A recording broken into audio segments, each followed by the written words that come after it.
Welcome everyone to the Dr. Spook's channel, where horror stories live.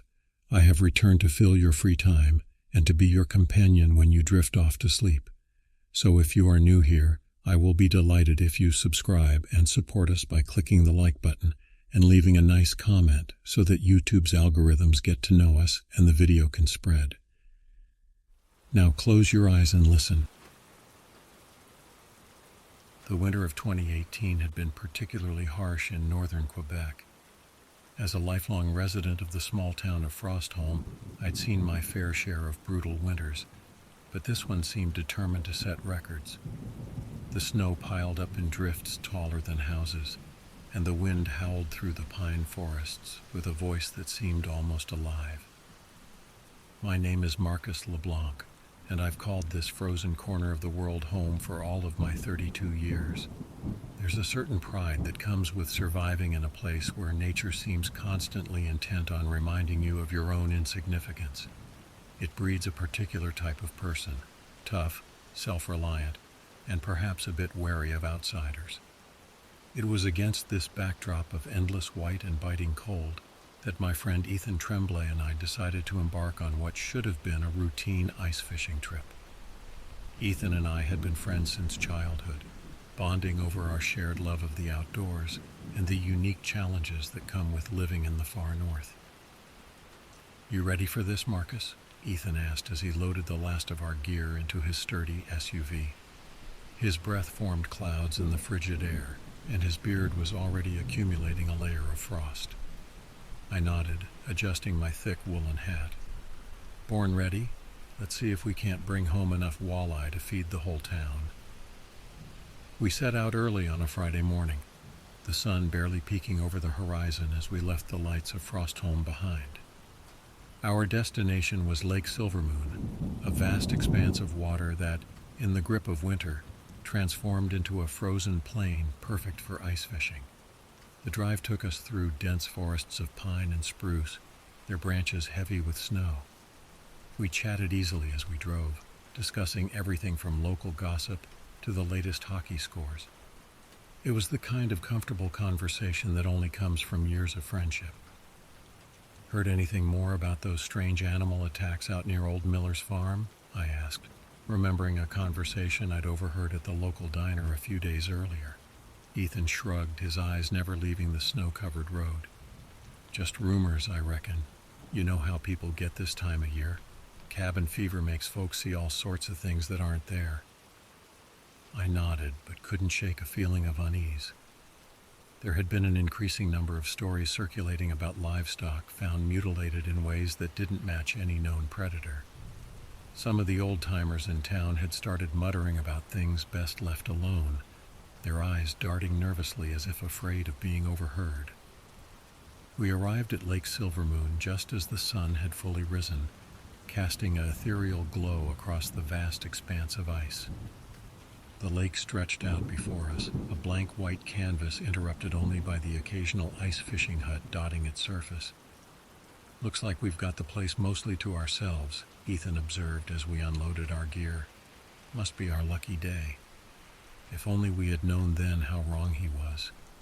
We spent the morning setting up our spot, drilling holes in the thick ice and setting up our portable shelter against the biting wind.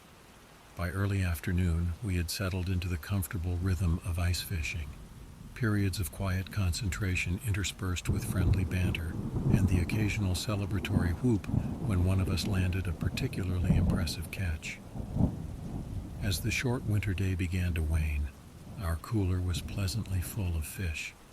The setting sun painted the sky in brilliant hues of orange and pink, reflecting off the ice in a spectacle that never failed to take my breath away. "We should think about heading back soon," I said reluctantly.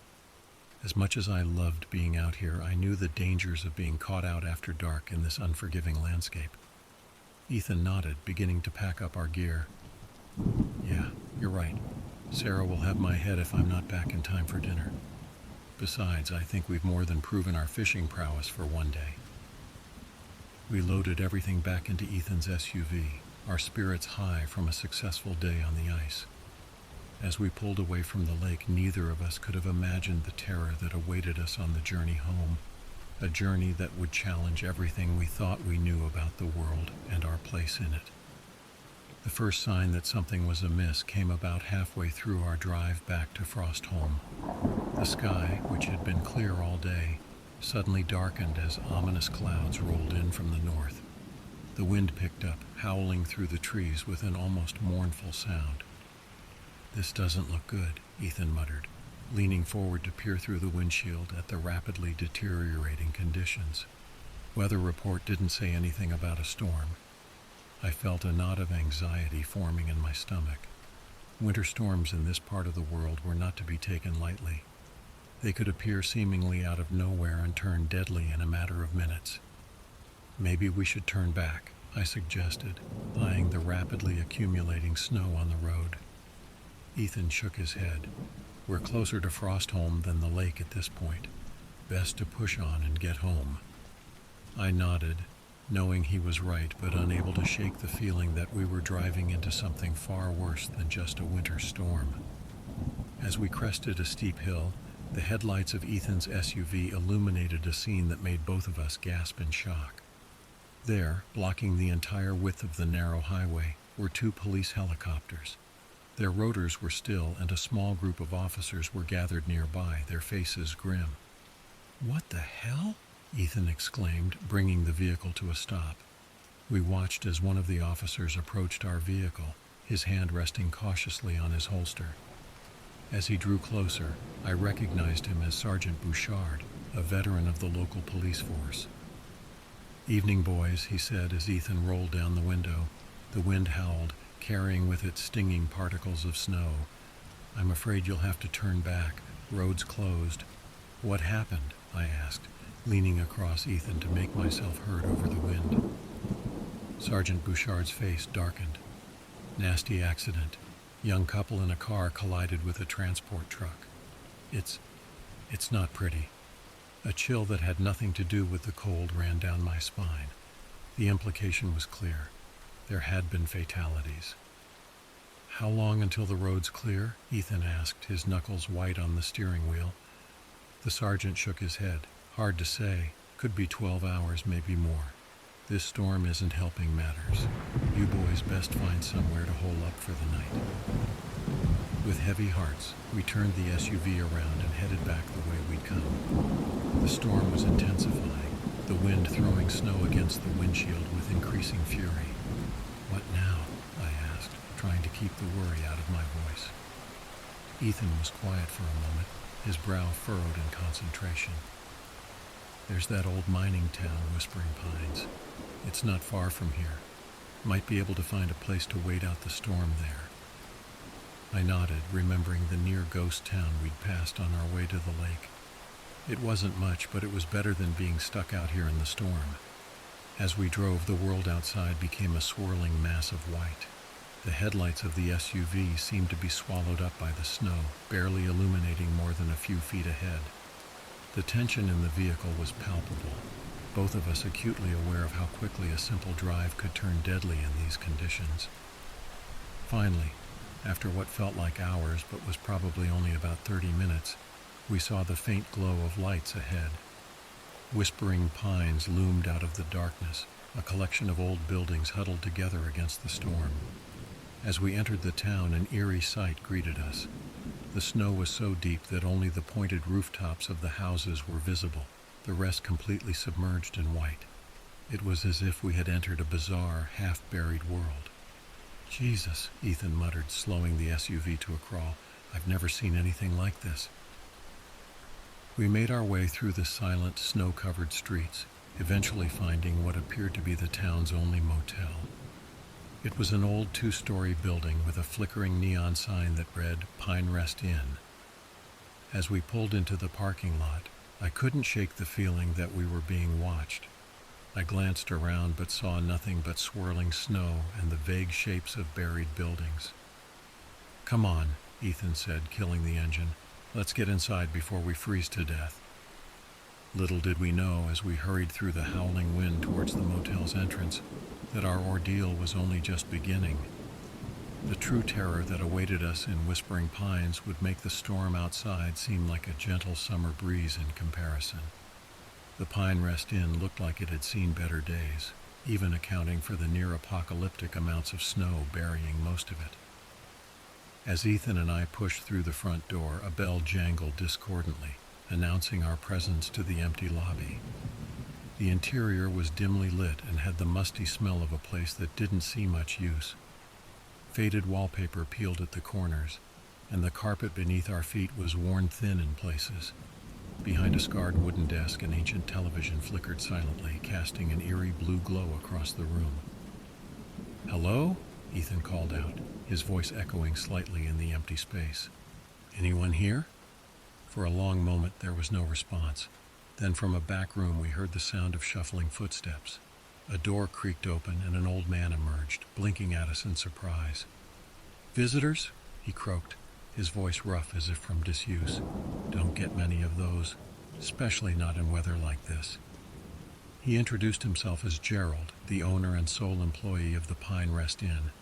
As he checked us in, insisting on using an old paper ledger rather than any kind of computer system, I couldn't help but notice the way his eyes darted nervously around the room, as if expecting to see something lurking in the shadows.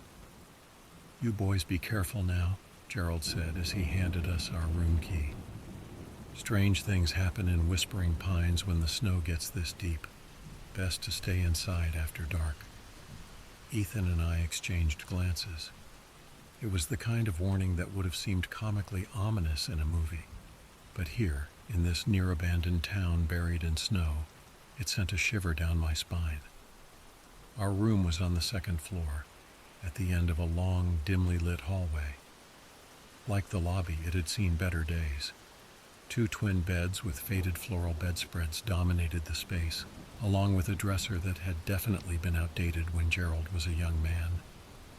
"Well, it's not the Ritz," Ethan said with a wry smile as he dropped his bag on one of the beds. "But it beats freezing to death in the car."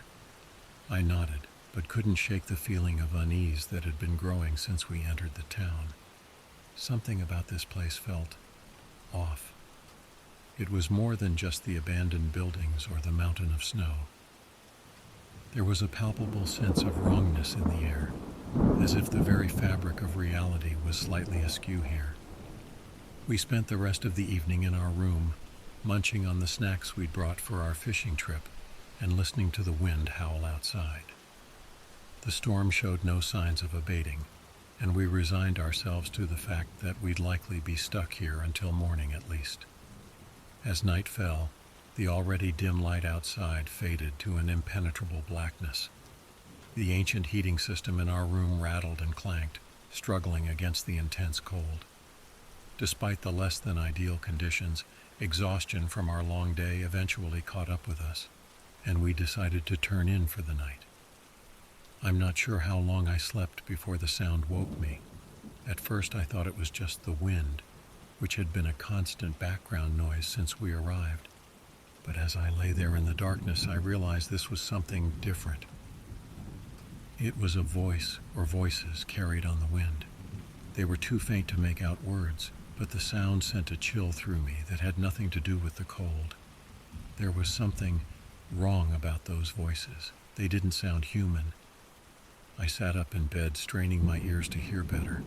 Beside me, I could hear Ethan's steady breathing, still fast asleep. "Ethan," I whispered, reaching out to shake his shoulder. "Ethan, wake up." He stirred groggily. "What is it?" he mumbled. "Listen," I said, "do you hear that?" For a moment there was only silence. Then, just as I was beginning to think I had imagined it, the sound came again. A low, keening wail that seemed to come from everywhere and nowhere at once. Ethan sat bolt upright. "What the hell is that?" he hissed. Before I could answer, a new sound cut through the night, a scream. It was unmistakably human, filled with terror and pain. It seemed to be coming from somewhere outside the motel.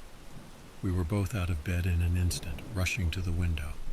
The world outside was a sea of white, the snow still falling heavily. At first I couldn't see anything in the darkness.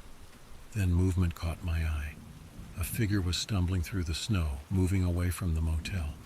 Even from this distance, I could tell something was wrong with the way it moved. Jerky, uncoordinated, as if it was being puppeteered by an unskilled hand. As we watched, horrified, another figure emerged from the swirling snow behind the first. This one moved differently, smooth, predatory. It was gaining on the stumbling figure quickly. "We have to help," Ethan said, already moving towards the door. I grabbed his arm. "Wait," I said, my voice shaking. "Look." The second figure had caught up to the first. What happened next, I still have trouble believing, even though I saw it with my own eyes. The predator seemed to change. It grew larger, its form shifting and contorting in ways that should have been impossible. In the dim light, I caught a glimpse of razor-sharp claws and a muzzle filled with gleaming teeth. The scream that followed would haunt my nightmares for years to come. Ethan and I stood frozen at the window, unable to look away from the horrific scene unfolding before us. When it was over, the transformed creature, for I couldn't think of it as anything else, turned and looked directly at our window. Even from this distance, I could see its eyes glowing an unnatural red in the darkness. For a moment that stretched into eternity, it stared at us. Then, as quickly as it had appeared, it vanished into the swirling snow. Ethan and I looked at each other, our faces pale with shock and fear. Whatever was out there in the night, whatever had just happened, we both knew one thing for certain: our lives would never be the same again. Dawn broke over whispering pines, the pale light of the sun struggling to penetrate the thick cloud cover. The storm had finally passed, leaving behind a world transformed. The snow lay in drifts taller than a man, with only the occasional rooftop or treetop breaking the endless expanse of white. Ethan and I had barely slept after what we'd witnessed in the night. We spent the early hours of the morning huddled in our room, speaking in hushed voices about what we had seen. Neither of us could quite believe it, yet we couldn't deny the evidence of our own eyes. "We need to tell someone," Ethan said for what felt like the 100th time. "The police, the rangers, someone." I shook my head. "And tell them what? That we saw some kind of monster attack someone in the middle of a snowstorm? They'll think we're crazy or drunk or both." Before Ethan could argue further, a commotion from outside caught our attention. We rushed to the window to see a battered pickup truck pulling into the motel parking lot. It was the first sign of life we'd seen in the town since our arrival.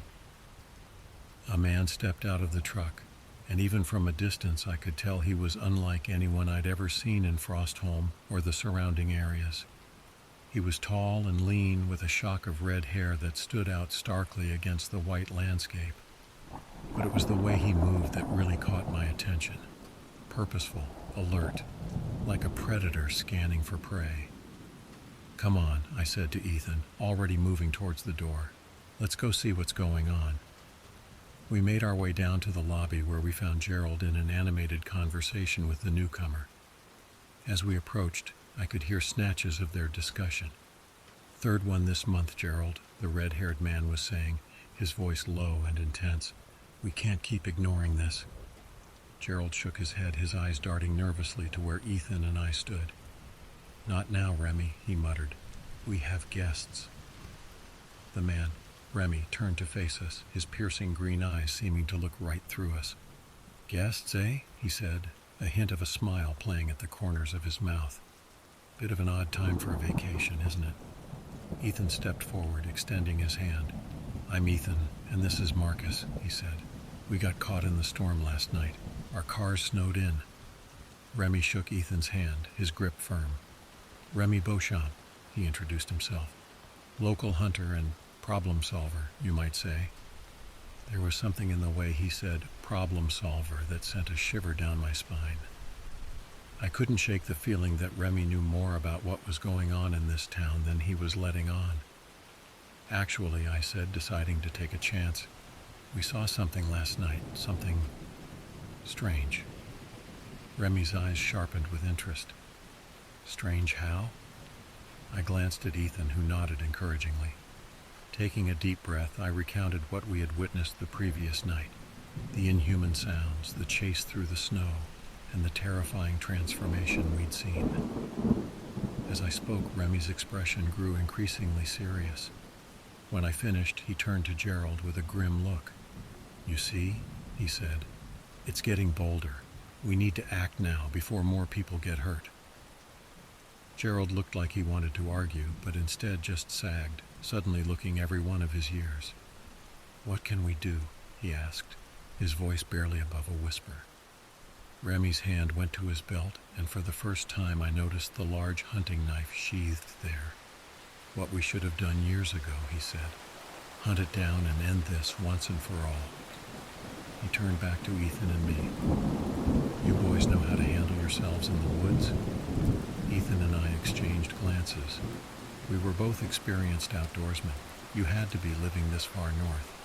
But this was something else entirely. "We can hold our own," Ethan said cautiously. "But what exactly are we dealing with here?" Remy's eyes gleamed with a mix of excitement and something darker. Fear, perhaps. "Something that shouldn't exist," he said. "Something that's been preying on this town for generations. The old-timers call it the Wendigo." The name sent a chill through me. I'd heard stories of the Wendigo growing up, a malevolent spirit of the northern forests, associated with winter, famine, and forbidden acts. But those were just stories, campfire tales to scare children, weren't they? "You can't be serious," I said, even as the memory of what I'd seen the night before flashed through my mind. Remy's face was grim. "I've never been more serious in my life," he said. "This thing has been terrorizing Whispering Pines for as long as anyone can remember. It's time we put an end to it." He looked at each of us in turn. "I could use some help," he said. "Extra eyes, extra hands. It's dangerous, I won't lie to you, but if we don't stop this thing, more people will die." I wanted to refuse. Every instinct I had was screaming at me to get in our car and drive as far away from this cursed town as possible. But then I thought of the figure we'd seen being chased last night, the scream that had echoed through the darkness. Could I really walk away, knowing what was out there? Ethan must have been thinking along the same lines.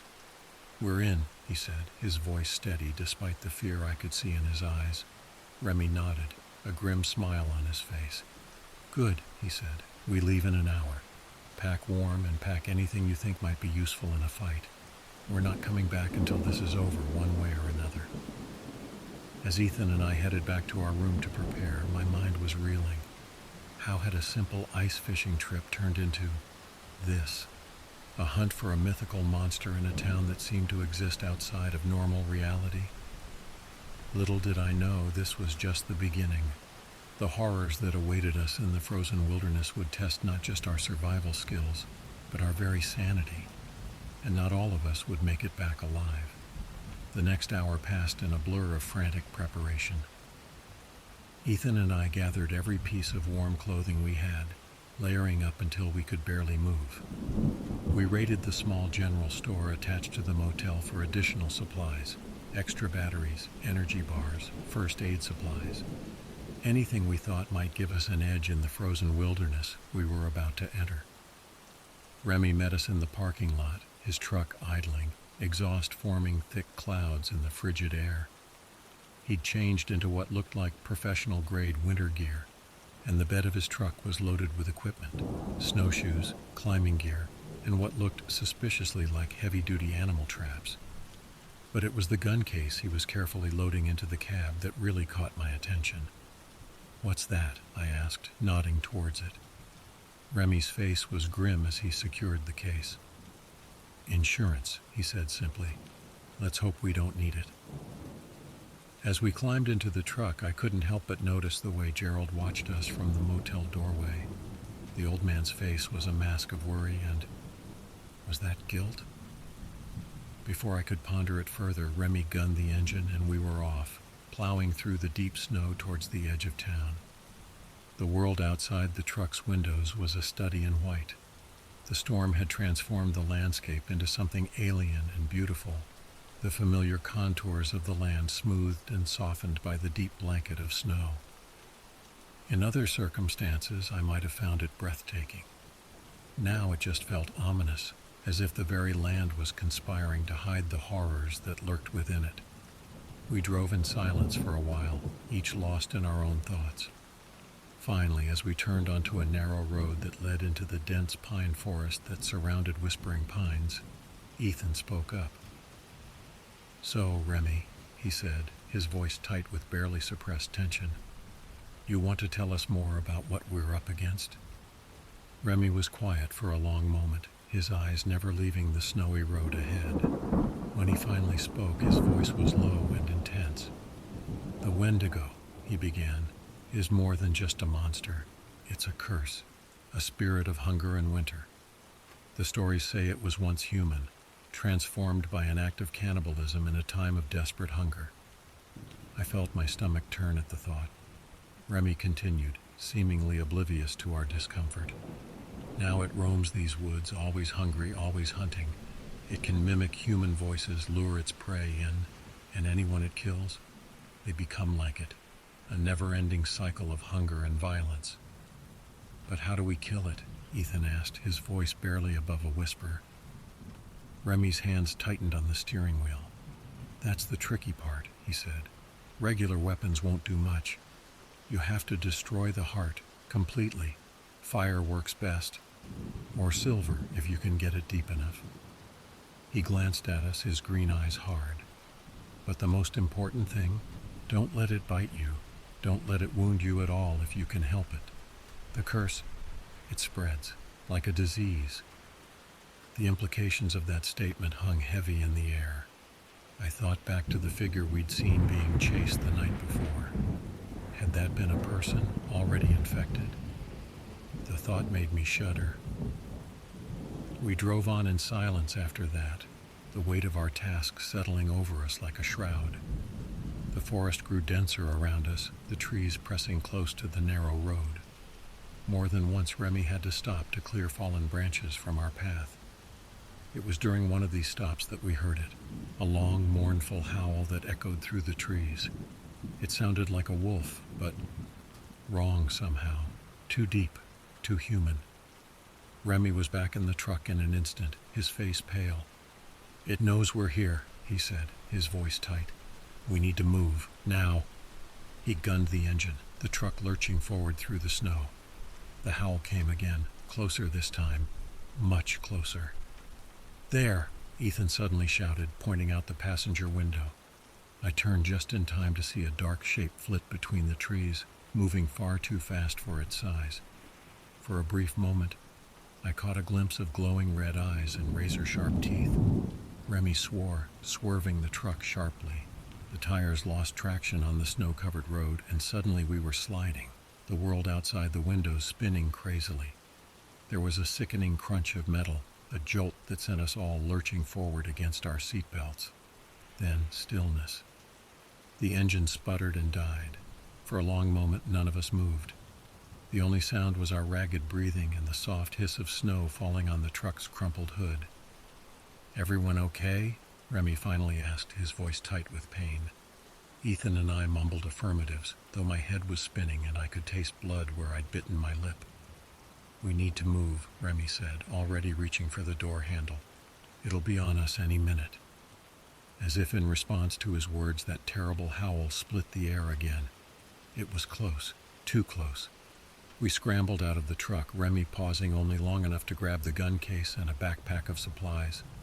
The cold hit me like a physical blow as soon as I stepped outside, the wind cutting through my layers of clothing. "This way," Remy said, gesturing towards a barely visible trail leading deeper into the forest. "There's an old trapper's cabin about 2 miles from here. If we can make it there, we might have a chance."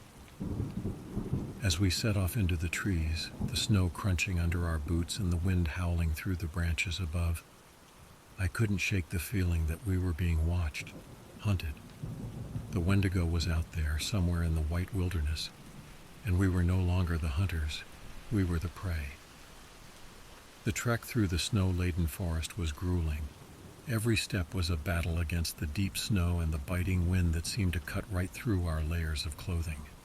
Remy led the way, his movements purposeful despite the obvious pain he was in from the crash. Ethan and I followed, constantly scanning the trees around us for any sign of movement. The howls had stopped, but somehow that was even more unnerving. The forest was too quiet, as if every living thing was holding its breath, waiting for something to happen. How much further? Ethan gasped, after what felt like hours of trudging through the snow. Remy paused, consulting a battered compass. Should be just over this ridge, he said, gesturing to a steep incline ahead of us. Come on, we're almost there. As we began to climb, I couldn't shake the feeling that we were being watched. Every shadow seemed to move. Every crack of a branch in the wind made me flinch. The stories Remy had told us about the Wendigo's ability to mimic voices kept replaying in my mind. How could we trust anything we heard out here? We were about halfway up the ridge when we heard it. A child's voice, calling out from somewhere in the forest behind us. Help, please, someone help me. Ethan froze, turning towards the sound. We have to go back, he said, his face pale. There's a kid out there. Remy's hand shot out, grabbing Ethan's arm before he could move. It's not a child, he said, his voice low and urgent. It's the Wendigo. It's trying to lure us back. As if to confirm his words, the voice called out again, but this time it changed mid-cry, shifting from a child's plea to a guttural growl that was barely human. Run! Remy shouted, giving us a push to get us moving. We scrambled up the ridge, all pretense of stealth forgotten in our desperation to reach the cabin. I could hear something moving through the forest behind us, branches snapping under its weight. Just as I thought my lungs would burst from the effort, we crested the top of the ridge. There, nestled in a small clearing, was the trapper's cabin. It was a small, squat building made of rough-hewn logs, but in that moment, it looked like the most beautiful thing I'd ever seen. Remy reached the door first, fumbling with a key. Come on, he muttered as Ethan and I reached the small porch. Finally, the lock turned. We tumbled inside, Remy slamming the door behind us and quickly throwing the bolt. For a long moment, we all stood there, gasping for breath, listening intently for any sound of pursuit. But there was nothing, just the wind whistling around the eaves of the cabin. What now? I finally asked once I had enough breath to speak. Remy was already moving, checking the cabin's small windows. Now we prepare, he said grimly. It knows where we are. It'll come for us, sooner or later. The interior of the cabin was sparse, but functional. A small wood stove dominated one wall with a stack of firewood beside it. A rough wooden table and chairs sat in the center of the room, and a ladder led up to a small loft area. Gun racks lined one wall, though they were empty now. Remy set his gun case on the table, flipping it open to reveal a high-powered rifle. Silver bullets, he explained as he began to load the weapon. Not easy to come by, and expensive as hell, but they'll do the job if we can hit it in the heart. He looked up at us, his face serious. I've got some extra rounds, but we need to make every shot count. You boys ever fired a rifle before? Ethan and I both nodded. Growing up in the North, we'd both learned to hunt at a young age. But somehow I didn't think shooting deer or moose was quite the same as facing down a mythical monster. As Remy gave us a crash course in the finer points of Wendigo hunting, I found my mind wandering, trying to process everything that had happened in the last 24 hours. How had a simple ice fishing trip turned into this? Part of me still couldn't quite believe it was real. Maybe I was hallucinating, driven mad by the cold and the isolation. But the weight of the rifle in my hands felt real enough, as did the fear that churned in my gut. Night fell quickly, the already dim forest plunging into an inky blackness that seemed to press against the cabin's windows. We took turns keeping watch, peering out into the darkness for any sign of movement. It was during my watch, in the deepest part of the night, that I saw it, a flicker of movement at the edge of the clearing. Then, emerging from the shadows, a figure that made my blood run cold. It was vaguely humanoid, but stretched and distorted in ways that defied natural law. Its limbs were too long, its fingers ending in wickedly sharp claws that gleamed in the moonlight. But it was the face that truly horrified me, a twisted, elongated visage with sunken eyes that glowed an unearthly red, and a mouth filled with needle-sharp teeth. For a moment I was frozen in terror, unable to move or even breathe. Then, as if sensing my gaze, the creature's head snapped towards the cabin. Those glowing eyes seemed to bore right through me, and I knew with certainty that it saw me. "Remy," I hissed, my voice barely above a whisper. "Ethan, it's here." They were beside me in an instant, rifles at the ready. Remy's face went pale as he saw the creature, but his hands were steady on his weapon. "Remember," he said, his voice low and tense, "aim for the heart, and whatever happens, don't let it touch you." The Wendigo seemed to hesitate at the edge of the clearing, as if weighing its options.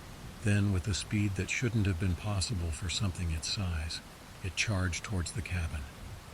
"Now," Remy shouted, and we opened fire. The sound of gunshots was deafening in the small cabin.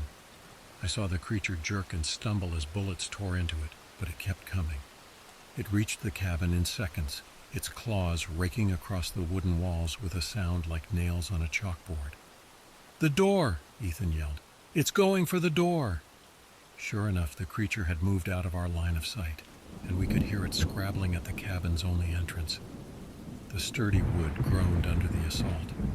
Remy was already moving, positioning himself in front of the door with his rifle aimed and ready. "When it comes through," he said, his voice steady despite the fear evident in his eyes, "hit it with everything you've got." The tension was unbearable. We could hear the creature's ragged breathing, the scrape of its claws against the wood. Then, with a splintering crash, the door burst inward. The Wendigo filled the doorway, its massive form hunched to fit through the opening. Up close, the stench of it was overwhelming, a sickly, sweet odor of decay that made my stomach churn. Remy fired first, the sound of the shot impossibly loud in the confined space. The creature roared in pain and anger, a sound that was more felt than heard, vibrating in my bones. Ethan and I added our fire to Remy's, the cabin filled with muzzle flashes and the acrid smell of gunpowder. The Wendigo thrashed and howled, black ichor spraying from its wounds, but it kept coming. With a swipe of its massive clawed hand, it sent Remy flying across the room. He hit the wall with a sickening thud and crumpled to the floor, unmoving. "Remy!" Ethan shouted, but there was no time to check on him. The Wendigo was fully inside the cabin now, its massive form seeming to fill the entire space. I emptied my rifle into the creature's chest, praying that at least one of the silver bullets would find its mark. The Wendigo staggered, its glowing eyes flickering, and for a moment I dared to hope that we had done it. Then its gaze fixed on me, and I saw something there that chilled me to my core. Intelligence, and a malevolent hunger that went beyond mere physical need. This thing wasn't just a beast acting on instinct. It was evil, ancient and patient, and it wanted more than just our flesh. It lunged for me faster than I could react. I felt a searing pain across my chest as its claws raked through my layers of clothing and into my skin. The force of the blow sent me sprawling backwards, my head cracking against the edge of the table. Through a haze of pain and encroaching darkness, I saw Ethan grab a burning log from the wood stove and thrust it at the creature. The Wendigo recoiled with an ear-splitting shriek, its flesh sizzling where the flames touched it. That was the last thing I saw before unconsciousness claimed me. I don't know how long I was out. When I came to, the first thing I noticed was the pain, a throbbing ache in my head and a fiery line of agony across my chest. Then I became aware of voices, arguing in hushed but heated tones. "Can't just leave him here." That was Ethan's voice, tense with fear and anger. "We might not have a choice." Remy, his voice rough with pain. "You saw those claw marks. If he's infected." "He's not! He can't be!" Ethan again, desperation clear in his voice. I forced my eyes open, wincing at the dim light of the cabin. "I'm not dead yet," I managed to croak out. They were at my side in an instant. Ethan's face was pale and drawn, a nasty cut above his eyes still oozing blood. Remy looked even worse, one arm hanging limply at his side and a dark bruise spreading across half his face. "How do you feel?" Ethan asked, helping me sit up. "Like I got hit by a truck," I groaned. "What happened? The Wendigo?" "You got lucky," Remy said, his eyes scanning me warily. Its claws caught you, but the wounds aren't deep. Ethan managed to drive it off with fire, but it'll be back. They always come back. I looked down at my chest where bandages were visible through my torn clothing. Am I going to turn into one of those things? I asked, voicing the fear that I knew was on all our minds. Remy's face was grim. I don't know, he admitted. The lore isn't clear on how the curse spreads. Some say any wound is enough, others that you have to be killed by one to turn. We'll have to wait and see. The implication was clear. If I started to turn, they might have to kill me. The thought should have terrified me, but I found myself nodding in agreement. After what I'd seen, the idea of becoming one of those monsters was worse than death. So what's our next move? I asked, trying to focus on the immediate problem. Remy moved to the window, peering out into the darkness. We're low on ammo, and that thing knows where we are. We need to move, find somewhere more defensible. Move where? Ethan asked. We're miles from anywhere, and that thing is still out there. Remy was quiet for a moment, his face thoughtful. There's an old mine about 5 miles north of here, he said finally. It's been abandoned for years, but the entrance is reinforced with steel. If we can make it there, we might have a chance. It wasn't much of a plan, but it was all we had. As the first light of dawn began to creep over the horizon, we gathered what supplies we could and prepared to venture out into the frozen wilderness once more. As we stepped out of the cabin, the wind howling around us and the vast expanse of snow-covered forest stretching out before us, I couldn't shake the feeling that we were walking into something far worse than what we were leaving behind. The Wendigo was still out there, waiting, and now it had tasted our blood. Our desperate journey was far from over. In fact, I feared it was only just beginning. The forest in the early morning light was a study in contrasts, beautiful and terrifying in equal measure. The snow glittered like diamonds in the weak sunlight, and icicles hung from the branches like crystal daggers.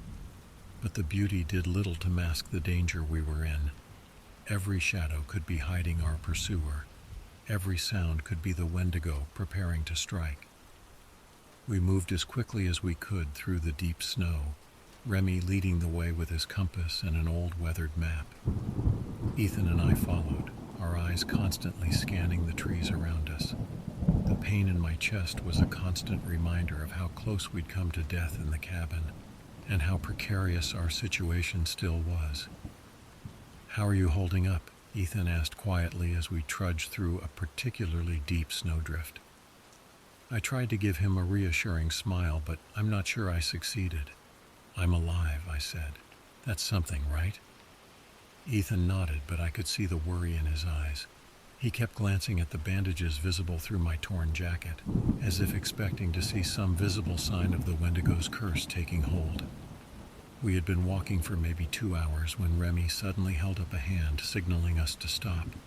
He stood perfectly still, head cocked to one side as if listening for something. "What is it?" I whispered, straining my own ears but hearing nothing but the wind. Remy's face was grim. "We're being followed," he said softly. "It's stalking us." A chill that had nothing to do with the cold ran down my spine.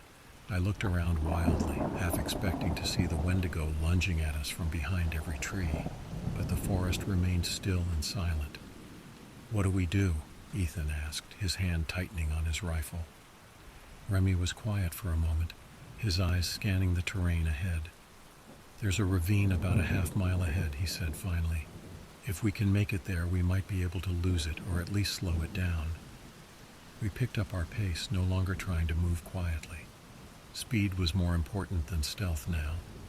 As we half ran, half stumbled through the snow, I began to hear what Remy had detected earlier, a soft crunching sound just out of sync with our own footsteps. Something was indeed following us, matching our pace. The ravine came into view just as I thought my lungs would burst from the effort of running through the deep snow. It was a deep gash in the earth, its sides steep and treacherous. A half-frozen river ran along its bottom, the ice creaking and groaning in the cold. "Down there," Remy said, pointing to a narrow path that zigzagged down the ravine side. Careful, it'll be slippery. We had just started our descent when we heard it. That awful, inhuman howl that we'd come to associate with the Wendigo. It was close, too close. "Move!" Remy shouted, all pretense of quiet abandoned. We scrambled down the path, slipping and sliding on the icy rocks. I chanced to glance back and immediately wished I hadn't. The Wendigo was at the top of the ravine, its elongated form silhouetted against the sky. Even from this distance, I could see the malevolent glow of its eyes. Then it began to descend, moving with a speed and agility that defied belief. It didn't bother with the path, instead leaping from rock to rock with impossible grace. "It's coming," I yelled, my voice cracking with fear. We abandoned any attempt at careful descent, half running, half falling down the steep incline. Rocks and ice tore at my hands as I scrabbled for purchase, but the pain was nothing compared to the terror driving me forward. We reached the bottom of the ravine just as the Wendigo landed behind us with a bone-jarring thud. Without hesitation, Remy opened fire, the sound of the gunshots echoing off the ravine walls. "The ice!" Ethan shouted, gesturing to the frozen river. "Maybe it won't follow us there." It was a desperate plan, but we had no other options. We sprinted onto the ice, our boots slipping and sliding with each step. Behind us, the Wendigo roared in frustration as Remy's bullets tore into its flesh. We were about halfway across the river when I heard a sound that turned my blood to ice, a long, drawn-out crack that seemed to come from everywhere at once. "The ice is breaking!" I yelled, but it was too late. With a thunderous boom, the ice beneath our feet shattered. I had a moment of weightlessness, and then I was plunging into water so cold it felt like 1,000 knives stabbing me at once. The shock of it drove the air from my lungs. I flailed wildly, trying to find the surface, but the current was strong, pulling me under. In the murky water, I caught a glimpse of a dark shape moving with terrifying speed, the Wendigo pursuing us even here. Just as my lungs were about to burst, my head broke the surface. I gasped for air, coughing and spluttering. The current was carrying me swiftly downstream, chunks of ice bumping against me as I struggled to stay afloat. "Ethan," I called out, my voice weak. "Remy." For a heart-stopping moment there was no response. Then I heard Ethan's voice faint over the rush of the water. "Marcus, over here." I turned to see Ethan clinging to a large chunk of ice a little ways downstream. With the last of my strength, I swam towards him, fighting against the current and the numbing cold. Ethan helped pull me onto the ice floe, his hands shaking so badly he could barely grip my jacket. "Remy," he managed to stutter through chattering teeth. "Can't see him." I looked around wildly, but there was no sign of our guide. The river bent sharply ahead, and the current was carrying us swiftly towards it. And somewhere in the icy water, the Wendigo was still hunting us. As we clung to our precarious raft, being swept towards who knew what, I realized that our situation had gone from desperate to nearly hopeless. We were soaked to the skin in sub-zero temperatures, separated from our only experienced guide, and still being pursued by a monster out of nightmare. The only question now was what would kill us first, the cold, the Wendigo, or whatever lay around the river's bend. As the ice floe carried us around the bend, the roar of the river suddenly increased tenfold. With growing horror, I realized what we were hearing. "Waterfall," Ethan yelled, his eyes wide with fear. Sure enough, just ahead, the river simply disappeared, dropping away into a misty abyss. We were being swept directly towards it, our ice floe offering no means of steering or slowing our progress. "We have to jump," I shouted, looking frantically for any alternative. The riverbanks were steep and icy, offering no easy escape. Ethan nodded grimly, understanding our desperate situation. As we neared the falls, we could see a small outcropping of rock jutting out from one side. It wasn't much, but it was our only chance. "On three," I yelled over the roar of the water. 1, 2, 3. We leapt from the ice floe just as it reached the edge of the falls. For a heart-stopping moment, we were airborne, the mist from the waterfall soaking us even further.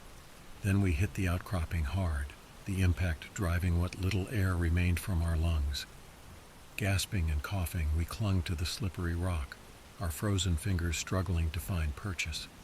Slowly, painfully, we dragged ourselves away from the edge of the falls and onto slightly more stable ground.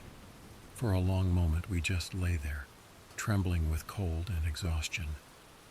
We were alive, but our situation was still dire.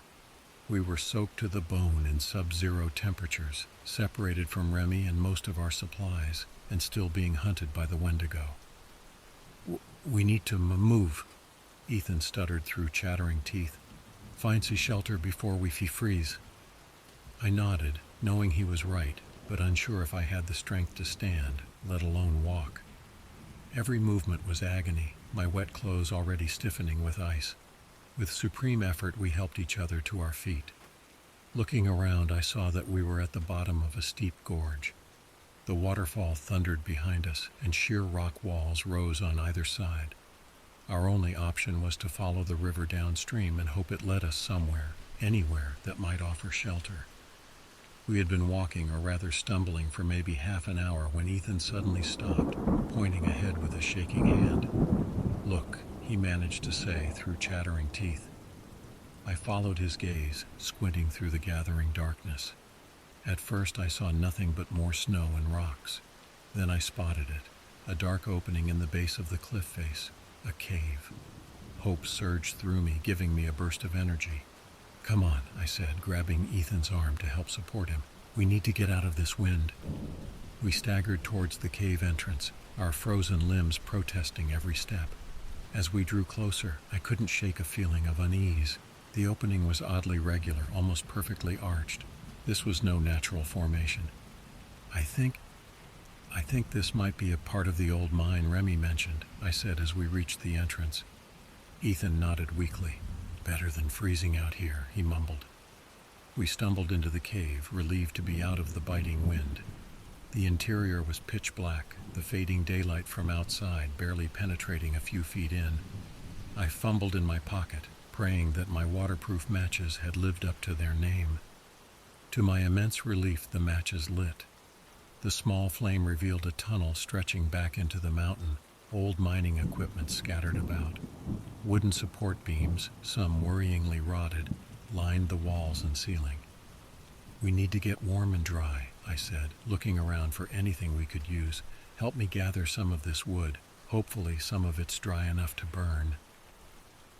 We set about breaking up some of the old equipment. Crates, broken tool handles, anything that looked like it might catch fire. It was slow work with our numbed hands, but the activity at least got our blood flowing a bit. Finally, we had a small pile of wood. I set about trying to start a fire, while Ethan explored a bit further into the tunnel. Marcus, he called, his voice echoing strangely in the confined space. You need to see this. I looked up from my struggling fire-starting attempts to see Ethan standing next to an old mining cart.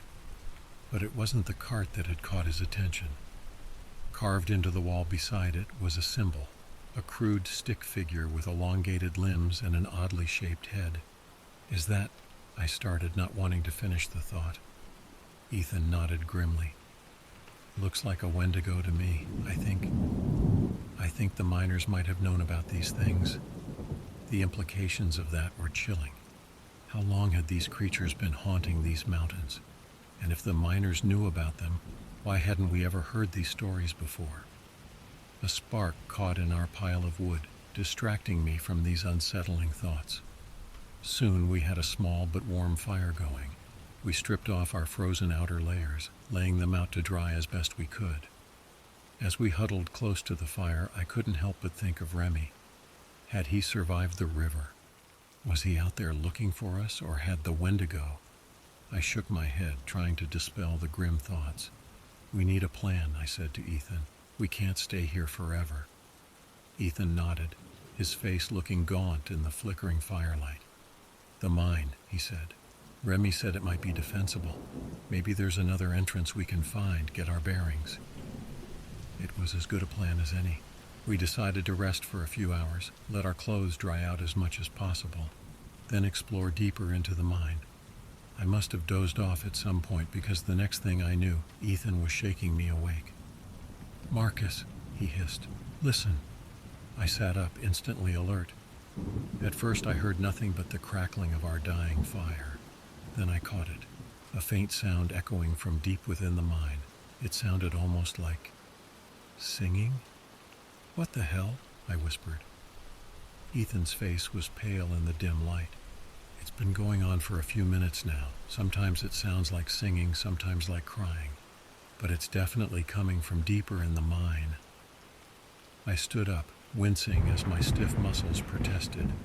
"We need to check it out," I said, though every instinct was screaming at me to run in the opposite direction. We gathered what meager supplies we had left and fashioned crude torches from some of the drier pieces of wood. Then, with a shared look of determination and fear, we set off deeper into the mine. The tunnel twisted and turned, branching off in places. We chose to follow the main shaft, reasoning that it was our best chance of finding another exit. All the while, that eerie sound continued, sometimes seeming to come from right around the next bend, other times fading to near inaudibility.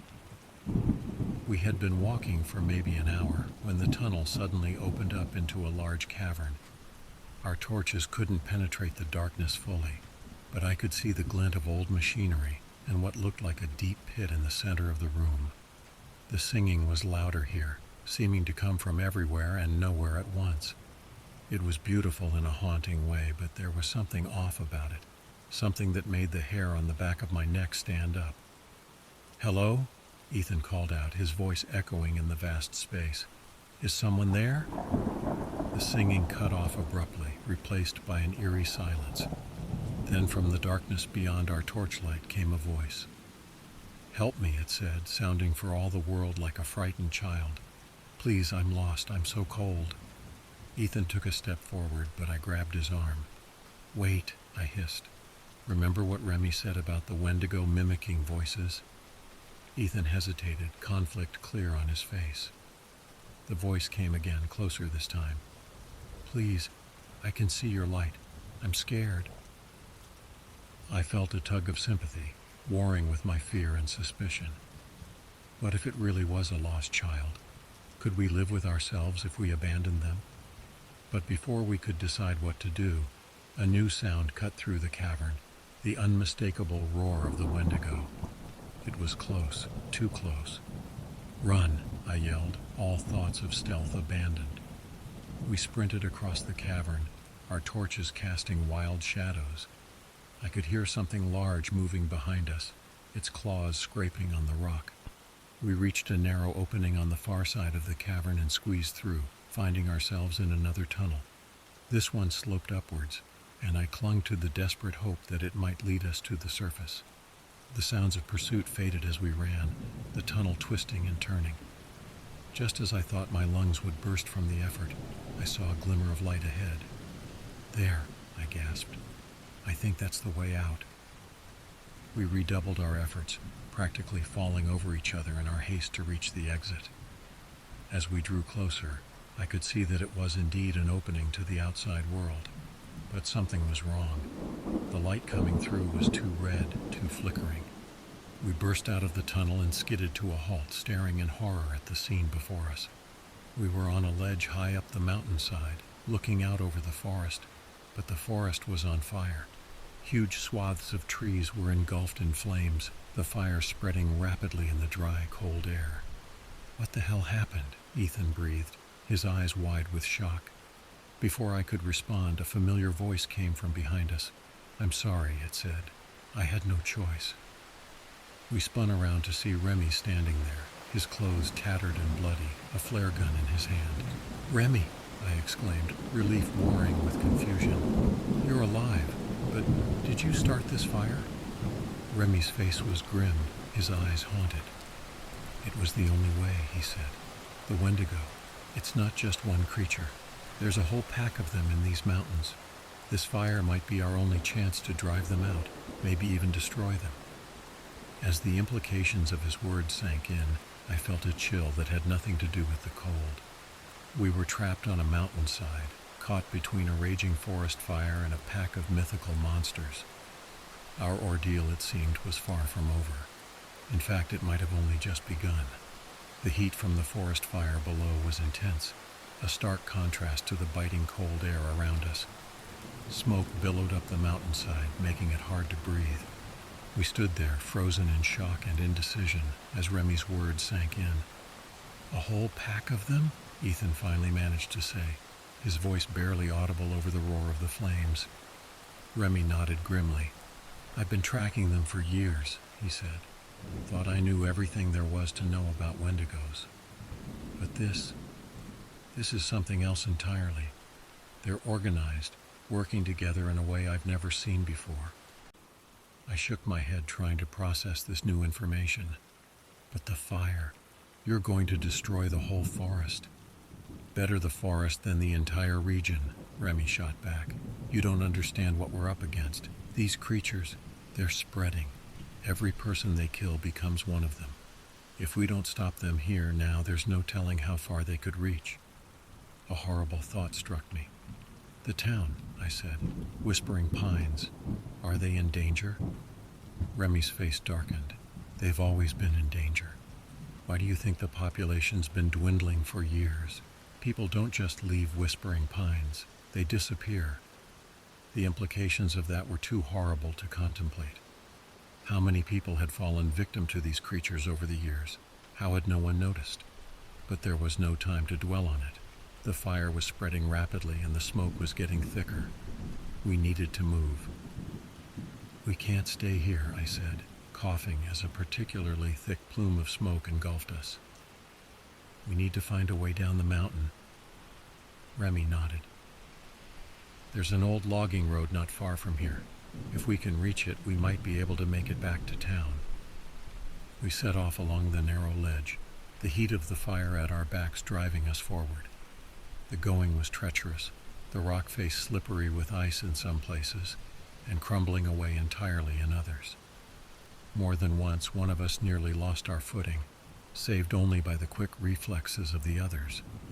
We had been moving for maybe half an hour when we heard it, that now familiar howl, but multiplied. It wasn't just one voice, but many, a chorus of hunger and rage that echoed off the mountainside. "They're coming," Remy said, his face grim. "The fire's driving them out." As if in response to his words, dark shapes began to emerge from the smoke below us. They moved with unnatural speed and grace, leaping from rock to rock as they ascended the mountainside. "Run," Remy yelled, already breaking into a sprint along the narrow ledge. We ran, our lungs burning from the smoke and exertion.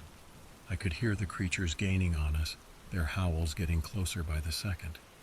The ledge we were on started to widen, turning into a proper trail that switched back up the mountainside. Just as I thought we couldn't run any further, Remy skidded to a halt. "There," he shouted, pointing to a gap in the rock face. "The old mine shaft. We can use it to cut through the mountain."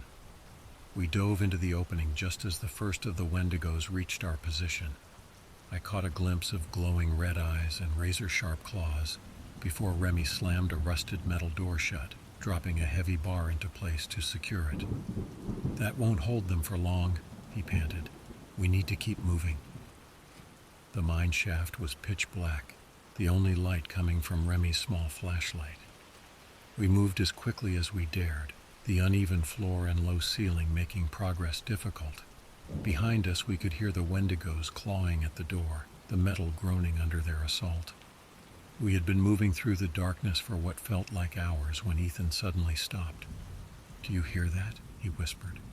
I strained my ears, at first hearing nothing but our own labored breathing and the distant sounds of pursuit.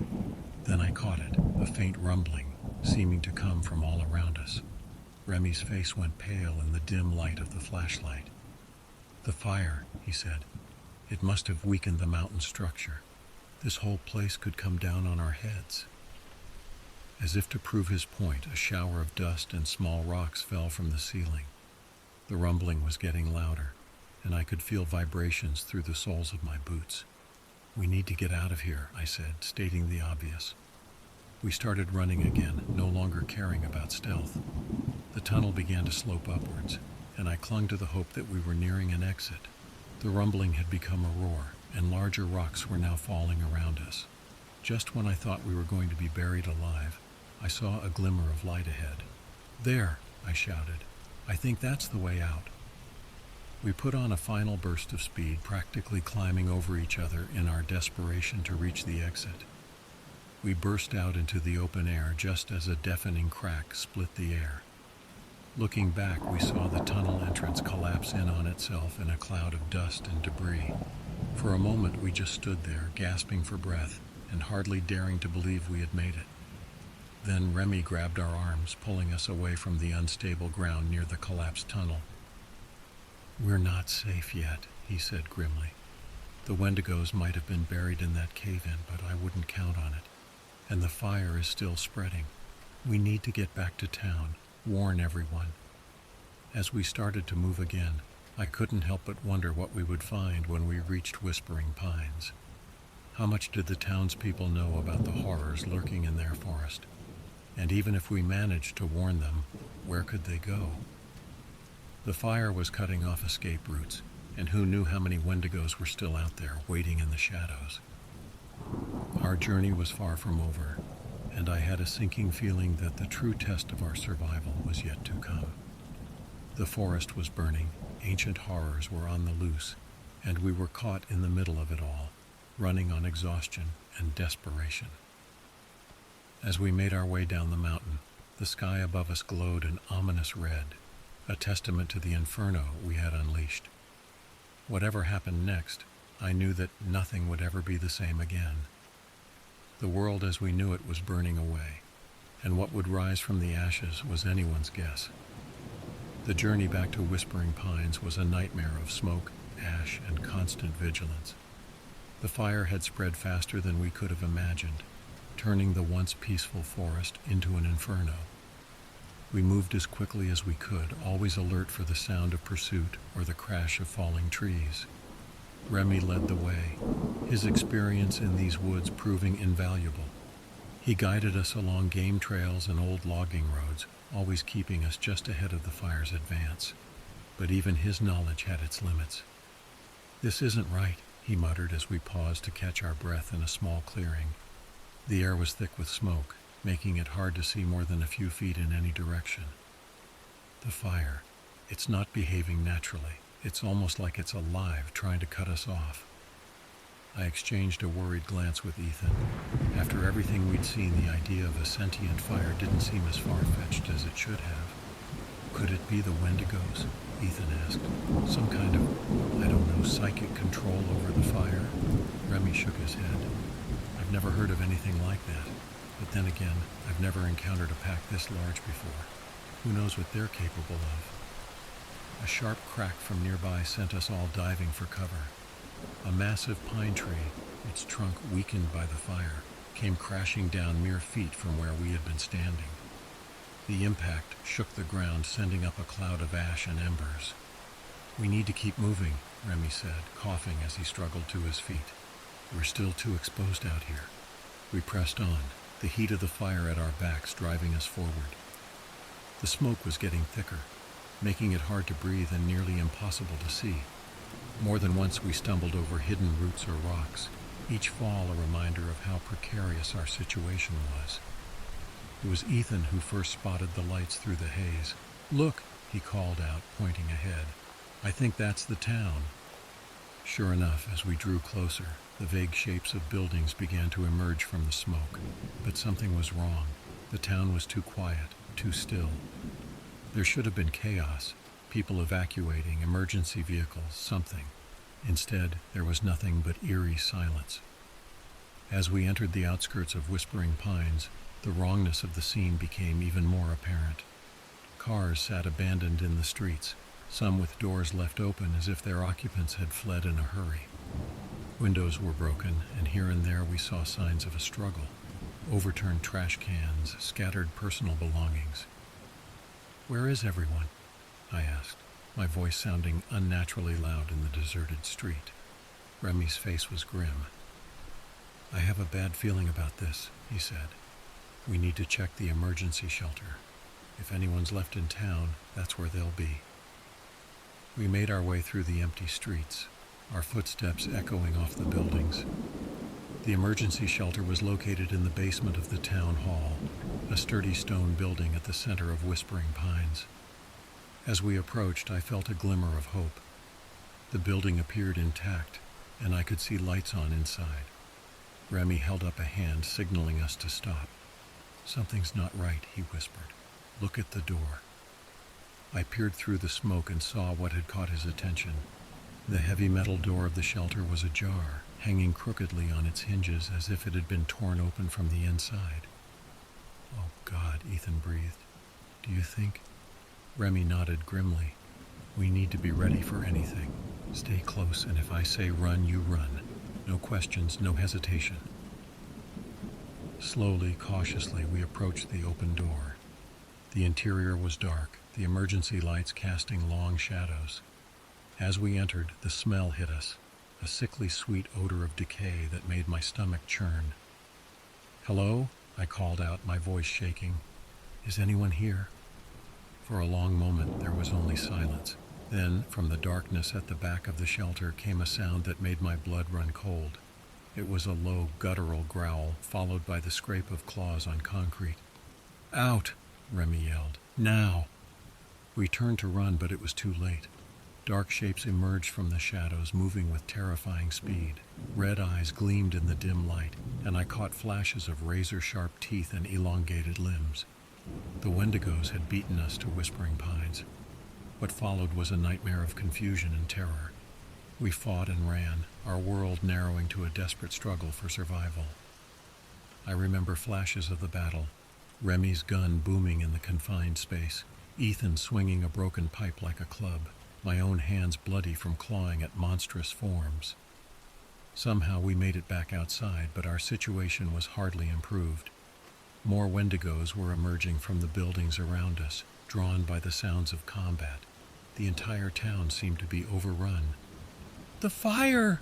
Ethan shouted. "It's our only chance!" Understanding dawned on Remy's face. "Of course," he said. "They're creatures of ice and darkness. The fire might be able to destroy them." It was a desperate plan, but it was all we had. We ran through the streets, the pack of Wendigos hot on our heels. The fire had reached the edge of town now, and we could feel its heat at our backs. Just when I thought we couldn't run any further, Remy spotted an old tanker truck parked near the gas station. "There!" he yelled. "If we can ignite that, it might be enough to take out the whole pack." We sprinted for the truck, the howls of the Wendigos echoing all around us. Remy reached it first, quickly working to open the valve on the tanker. The smell of gasoline filled the air. "Get ready to run," he said, pulling out his flare gun. The Wendigos were closing in, a mass of twisted limbs and glowing eyes. Remy waited until the last possible moment, then fired the flare directly into the spreading pool of gasoline. The world exploded into light and heat. The force of the blast threw us off our feet, and for a moment all I could hear was a high-pitched ringing. As my vision cleared, I saw the Wendigos shrieking and thrashing as the flames engulfed them. We staggered to our feet, supporting each other as we limped away from the inferno. Behind us, Whispering Pines burned, taking its dark secrets with it. As we reached the edge of town, I turned for one last look. The fire had spread to most of the buildings now, and in its light I could see dark shapes fleeing into the forest. The surviving Wendigos, driven out by the flames. "It's over," Ethan said, his voice hoarse from smoke and exhaustion. But Remy shook his head. "No," he said grimly. "This is just the beginning. We've driven them back, but they're still out there. And now they'll be desperate, hungry." I realized he was right. We had won a battle, but the war was far from over. As the sun began to rise, casting an eerie light through the smoke-filled sky, I knew that our lives had changed forever. We were no longer just Marcus, Ethan, and Remy. We were survivors, witnesses to horrors beyond imagination. And now, we were the only ones who could stand against the darkness that lurked in the frozen north. As we turned and began the long walk towards the nearest town, I couldn't help but wonder what other secrets lay hidden in the vast wilderness around us. What other ancient horrors might be awakening, drawn by the scent of fear and the taste of human flesh. One thing was certain, our adventure was far from over. In fact, it felt like it was only just beginning. The days following the destruction of Whispering Pines passed in a blur of exhaustion, debriefings, and disbelief. The outside world struggled to make sense of what had happened. Official reports blamed a freak wildfire, exacerbated by dry conditions and high winds. The disappearance of the town's population was attributed to a mass evacuation gone wrong. But we knew the truth. Remy, Ethan, and I were kept in a makeshift quarantine at a military base, ostensibly for smoke inhalation and exposure. But I could tell from the way the doctors looked at us, the whispered conversations that stopped when we entered a room, that they suspected there was more to our story. It was on the 5th day of our confinement that we received an unexpected visitor. A woman in a crisp suit, flanked by 2 stone-faced men who were clearly security of some kind, entered our shared room. "Gentlemen," she said, her voice clipped and professional. "My name is Dr. Elena Volkov. I represent a specialized division of the government. We need to talk about what really happened in Whispering Pines." For a moment, we all just stared at her. Then Remy let out a bitter laugh. "Took you long enough," he said. "I was wondering when you people would show up." Dr. Volkov raised an eyebrow. "You've encountered our organization before, Mr. Beauchamp?" Remy's face darkened. "Let's just say this isn't my first rodeo with things that go bump in the night. Your lot always show up to clean up the mess and bury the truth." "On the contrary," Dr. Volkov said, taking a seat. "We're here to understand the truth, the full truth, and to offer you a choice." Over the next few hours, Dr. Volkov laid out a story that seemed impossible, and yet, after what we'd been through, all too believable. There was a hidden world of supernatural threats, not just wendigos, but a whole menagerie of creatures that defied scientific explanation. Vampires, werewolves, spirits, and things that had no name in any human language. Her organization, which she referred to only as the Agency, was tasked with monitoring these threats and, when necessary, intervening to protect humanity. They operated in the shadows, keeping the general public ignorant of the true nature of the world around them. "Which brings us to you 3, she said, her gaze intense. "You've seen things that most people couldn't comprehend. You've fought creatures that shouldn't exist, and you've survived. That makes you valuable." "Valuable how?" Ethan asked, speaking for the first time since Dr. Volkov had entered. "We want to recruit you," she said simply. "Train you, make you part of our frontline defense against these threats." I felt a mix of emotions at her words: fear, excitement, disbelief. Part of me wanted nothing more than to go home, to try and forget everything that had happened. But another part, a part that had awakened in the frozen forests of the north, knew that I could never go back to my old life. "What if we say no?" I asked. Dr. Volkov's face remained impassive. "Then you'll be free to go. We'll provide you with a cover story, compensation for your troubles, but you'll be on your own, and I can assure you once you've glimpsed this world, it has a way of finding you again, whether you're prepared or not." I looked at Ethan and Remy. I could see the same conflict I felt mirrored in their eyes. We had been through hell together, seen things that would haunt us for the rest of our lives. The idea of facing that alone was terrifying. Remy was the first to speak. "I'm in," he said gruffly. "Been doing this solo for too long anyway. Might be nice to have some backup." Ethan nodded slowly. "I can't go back to my old life," he said, "not knowing what I know now. At least this way, maybe I can make a difference." They both looked at me. I took a deep breath, thinking of the quiet life I had planned for myself, the normal job, the peaceful existence. All of that seemed like a distant dream now.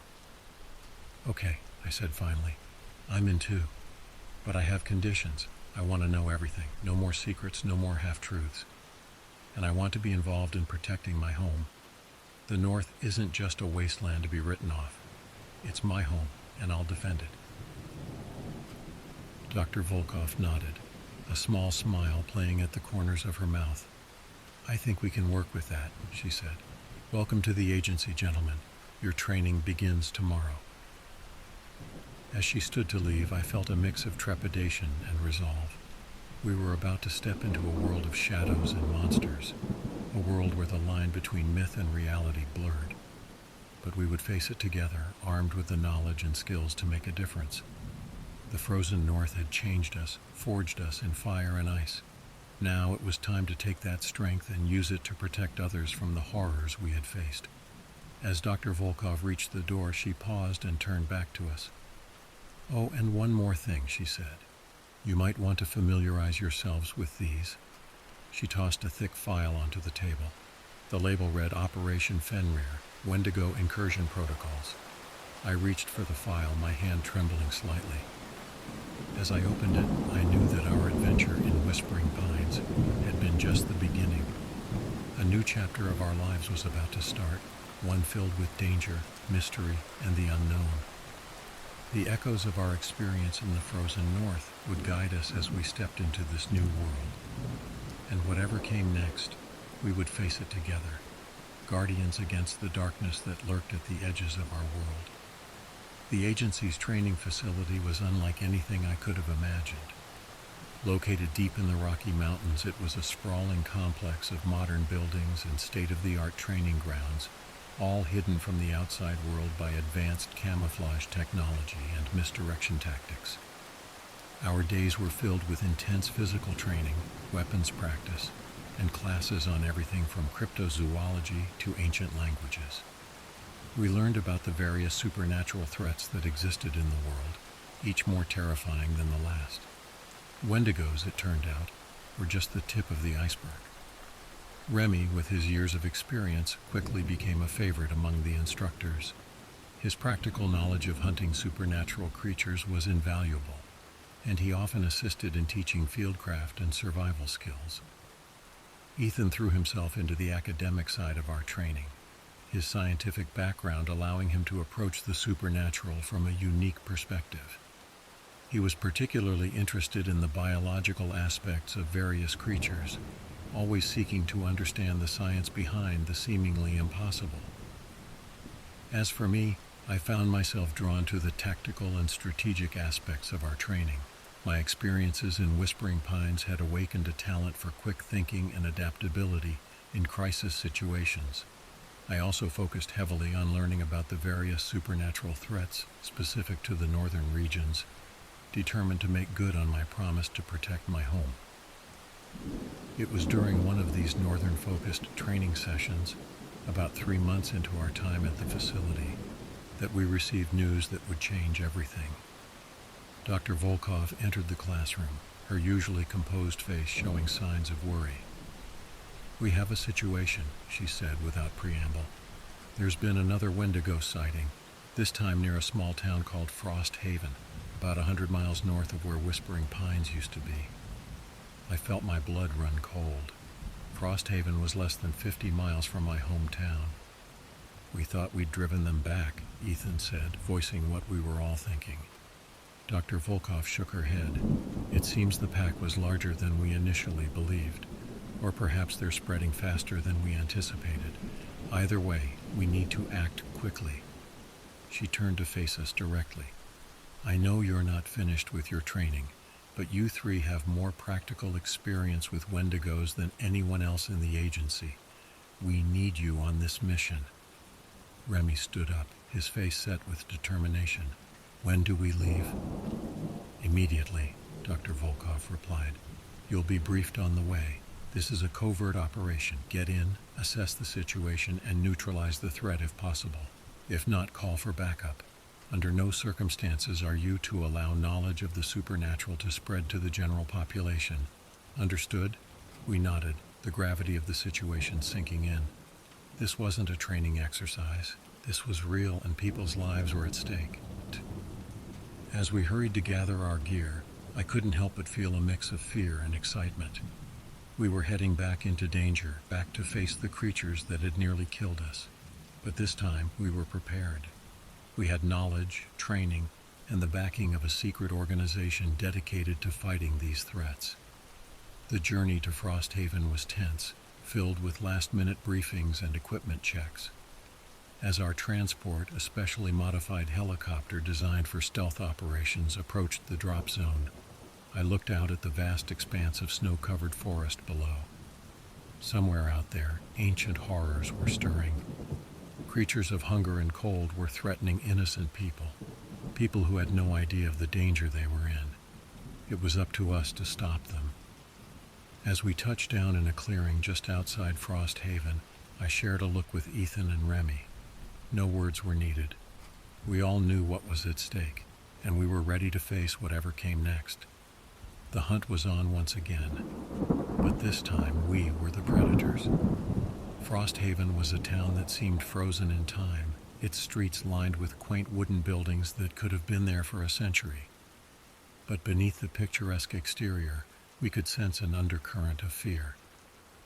The streets were eerily quiet, and the few residents we saw hurried about their business with wary glances over their shoulders. We set up our base of operations in an abandoned cabin on the outskirts of town. As night fell, we prepared for our first reconnaissance mission. "Remember," Remy said as we checked our gear, "we're here to gather information first. No engaging unless absolutely necessary." Ethan and I nodded, the weight of our responsibility heavy on our shoulders. As we moved through the silent streets, our training kicked in. We were alert for any sign of Wendigo activity, unusual tracks, unexplained noises, or the telltale chill that seemed to accompany their presence. It was Ethan who spotted the first clue.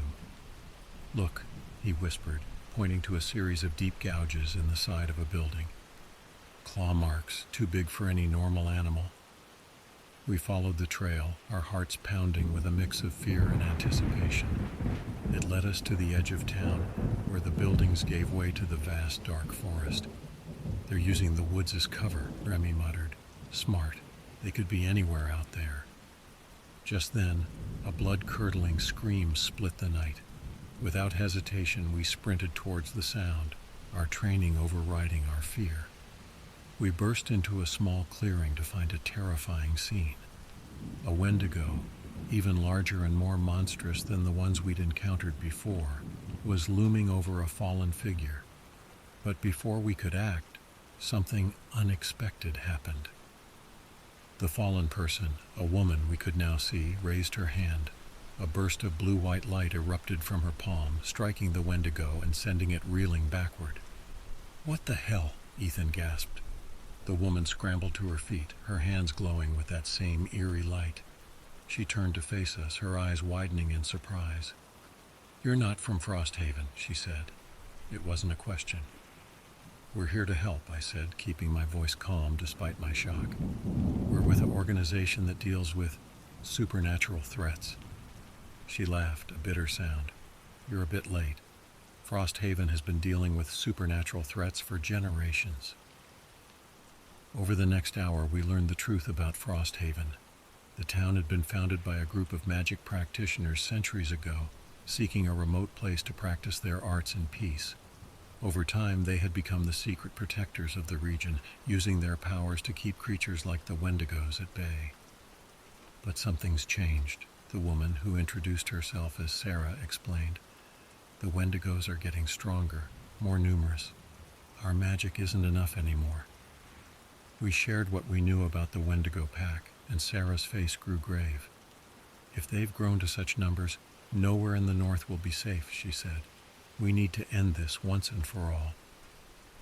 Sarah led us to a hidden chamber beneath the town hall where the town's elders were gathered. They listened to our story and shared their own knowledge. Together we formulated a plan. The elders knew of an ancient ritual that could banish the Wendigos, not just from Frost Haven, but from our entire plane of existence.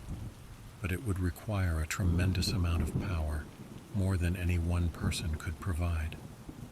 "I'll do it," Remy said, his voice firm. "I've been fighting these things longer than anyone. It should be me." Despite our protests, Remy was adamant. As dawn broke, we made our preparations. The plan was to lure the Wendigo pack to a sacred site deep in the forest, where the elders would perform the ritual. The battle that followed was like something out of a nightmare. Wendigos seemed to come from every direction, their howls filling the air. Ethan and I fought side by side with the people of Frosthaven, our weapons and their magic creating a formidable defense. At the center of it all stood Remy and the elders, their voices raised in an otherworldly chant. As the ritual reached its climax, a blinding light engulfed Remy.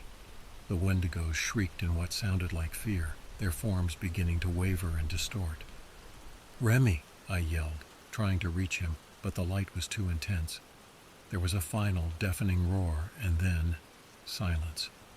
As our vision cleared, we saw that the Wendigos were gone, but so was Remy. Where he had stood was nothing but scorched earth. Of our friend and mentor, there was no sign. Sarah approached us, her face solemn. "The ritual worked," she said softly. "The Wendigos are gone. But the price, the person who channels the power becomes the anchor for the banishment. Your friend, he's gone beyond our reach." Ethan and I stood in shocked silence, the victory we'd achieved feeling hollow in the face of our loss. Remy had sacrificed himself to save not just Frosthaven, but potentially the entire world from the Wendigo threat. As the people of Frosthaven began the process of rebuilding, Ethan and I knew that our work was far from over. There were other threats out there, other monsters to face, and we would face them, carrying Remy's memory and his final lesson with us. Sometimes, to protect what we love, we have to be willing to make the ultimate sacrifice. Remy had understood that, and in the end, he had become more than just a hunter. He had become a true hero. As we prepared to leave Frosthaven, I looked out at the vast, snow-covered landscape. Somewhere out there, in a realm beyond our understanding, Remy was standing guard, ensuring that the Wendigos would never threaten our world again. The frozen north had taken much from us, but it had also given us purpose. And as long as there were threats to face and people to protect, we would continue the work that Remy had started.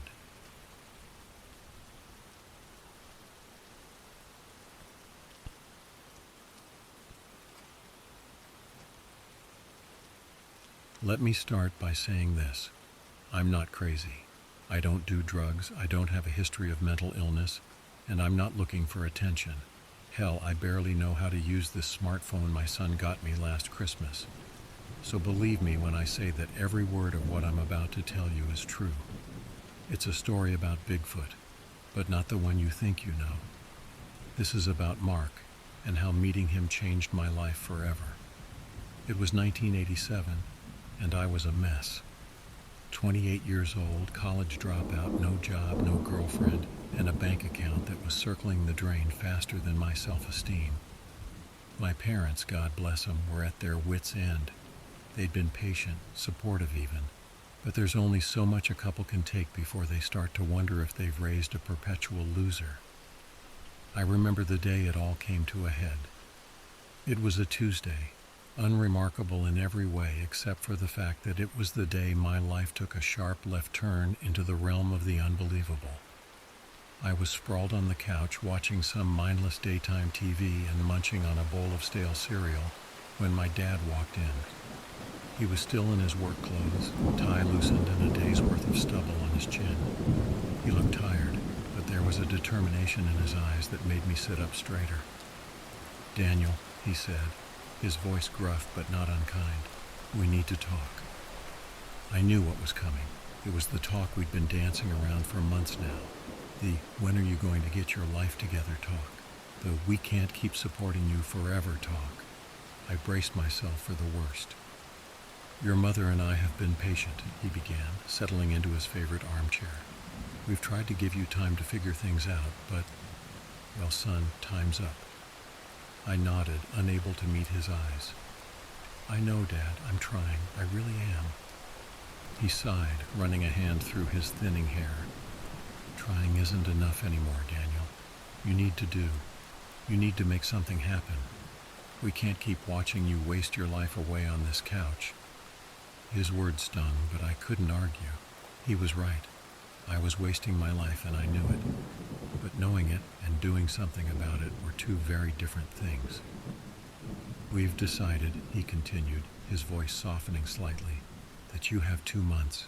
2 months to find a job, any job, and start contributing to this household. If you can't do that, well, then you'll need to find somewhere else to live. The words hit me like a physical blow. I'd known it was coming, but hearing it out loud made it real in a way I wasn't prepared for. 2 months, 8 weeks to turn my life around or end up on the street. I understand, I mumbled, my eyes fixed on the worn carpet beneath my feet. My dad stood up, hesitated for a moment, then put a hand on my shoulder. We're not doing this to punish you, son. We're doing it because we love you. Sometimes a man needs a push to find his way. Consider this your push. With that, he left the room, leaving me alone with my thoughts and a rapidly cooling bowl of cereal. I'd love to say that my dad's ultimatum lit a fire under me, that I sprang into action and turned my life around overnight. But the truth is, I panicked. The thought of job hunting, of putting myself out there and facing rejection after rejection, was paralyzing. So I did what any rational, mature adult would do in my situation. I decided to go camping. Yeah, I know, not my brightest moment. But in my defense, I was desperate for an escape. I needed time to think, to clear my head and figure out my next move. And what better place to do that than in the great outdoors, right? I spent the next day gathering supplies. I dug out my old camping gear from the garage, blew off the dust, and prayed that the tent didn't have any holes. I loaded up on beef jerky and granola bars, figuring they'd last me for a few days. I didn't bother telling anyone where I was going, partly because I didn't want to face the disappointment in my parents' eyes, and partly because I hadn't actually decided where I was going yet. It wasn't until I was in my beat-up '71 Chevy Vega, driving aimlessly out of town, that I settled on a destination: Appalachia National Park. I'd been there once as a kid on a family vacation, and I had vague memories of dense forests and breathtaking views. It seemed as good a place as any to have my quarter-life crisis. Now I know what you're thinking. Appalachia National Park? I've never heard of it. Well, that's because I changed the name. Trust me, if I told you the real location, it'd be swarming with Bigfoot enthusiasts and monster hunters before you could say Sasquatch. So for the sake of preserving what little peace is left in those woods, we'll stick with Appalachia. As I pulled into the parking lot at the head of Winding Arrow Trail, I felt a mix of excitement and trepidation. The excitement came from the sheer beauty of the place. It was early autumn, and the trees were a riot of color. Reds, oranges, and yellows painted the landscape in a breathtaking display that no artist could hope to capture. The air was crisp and clean, filled with the earthy scent of fallen leaves and pine needles. The trepidation?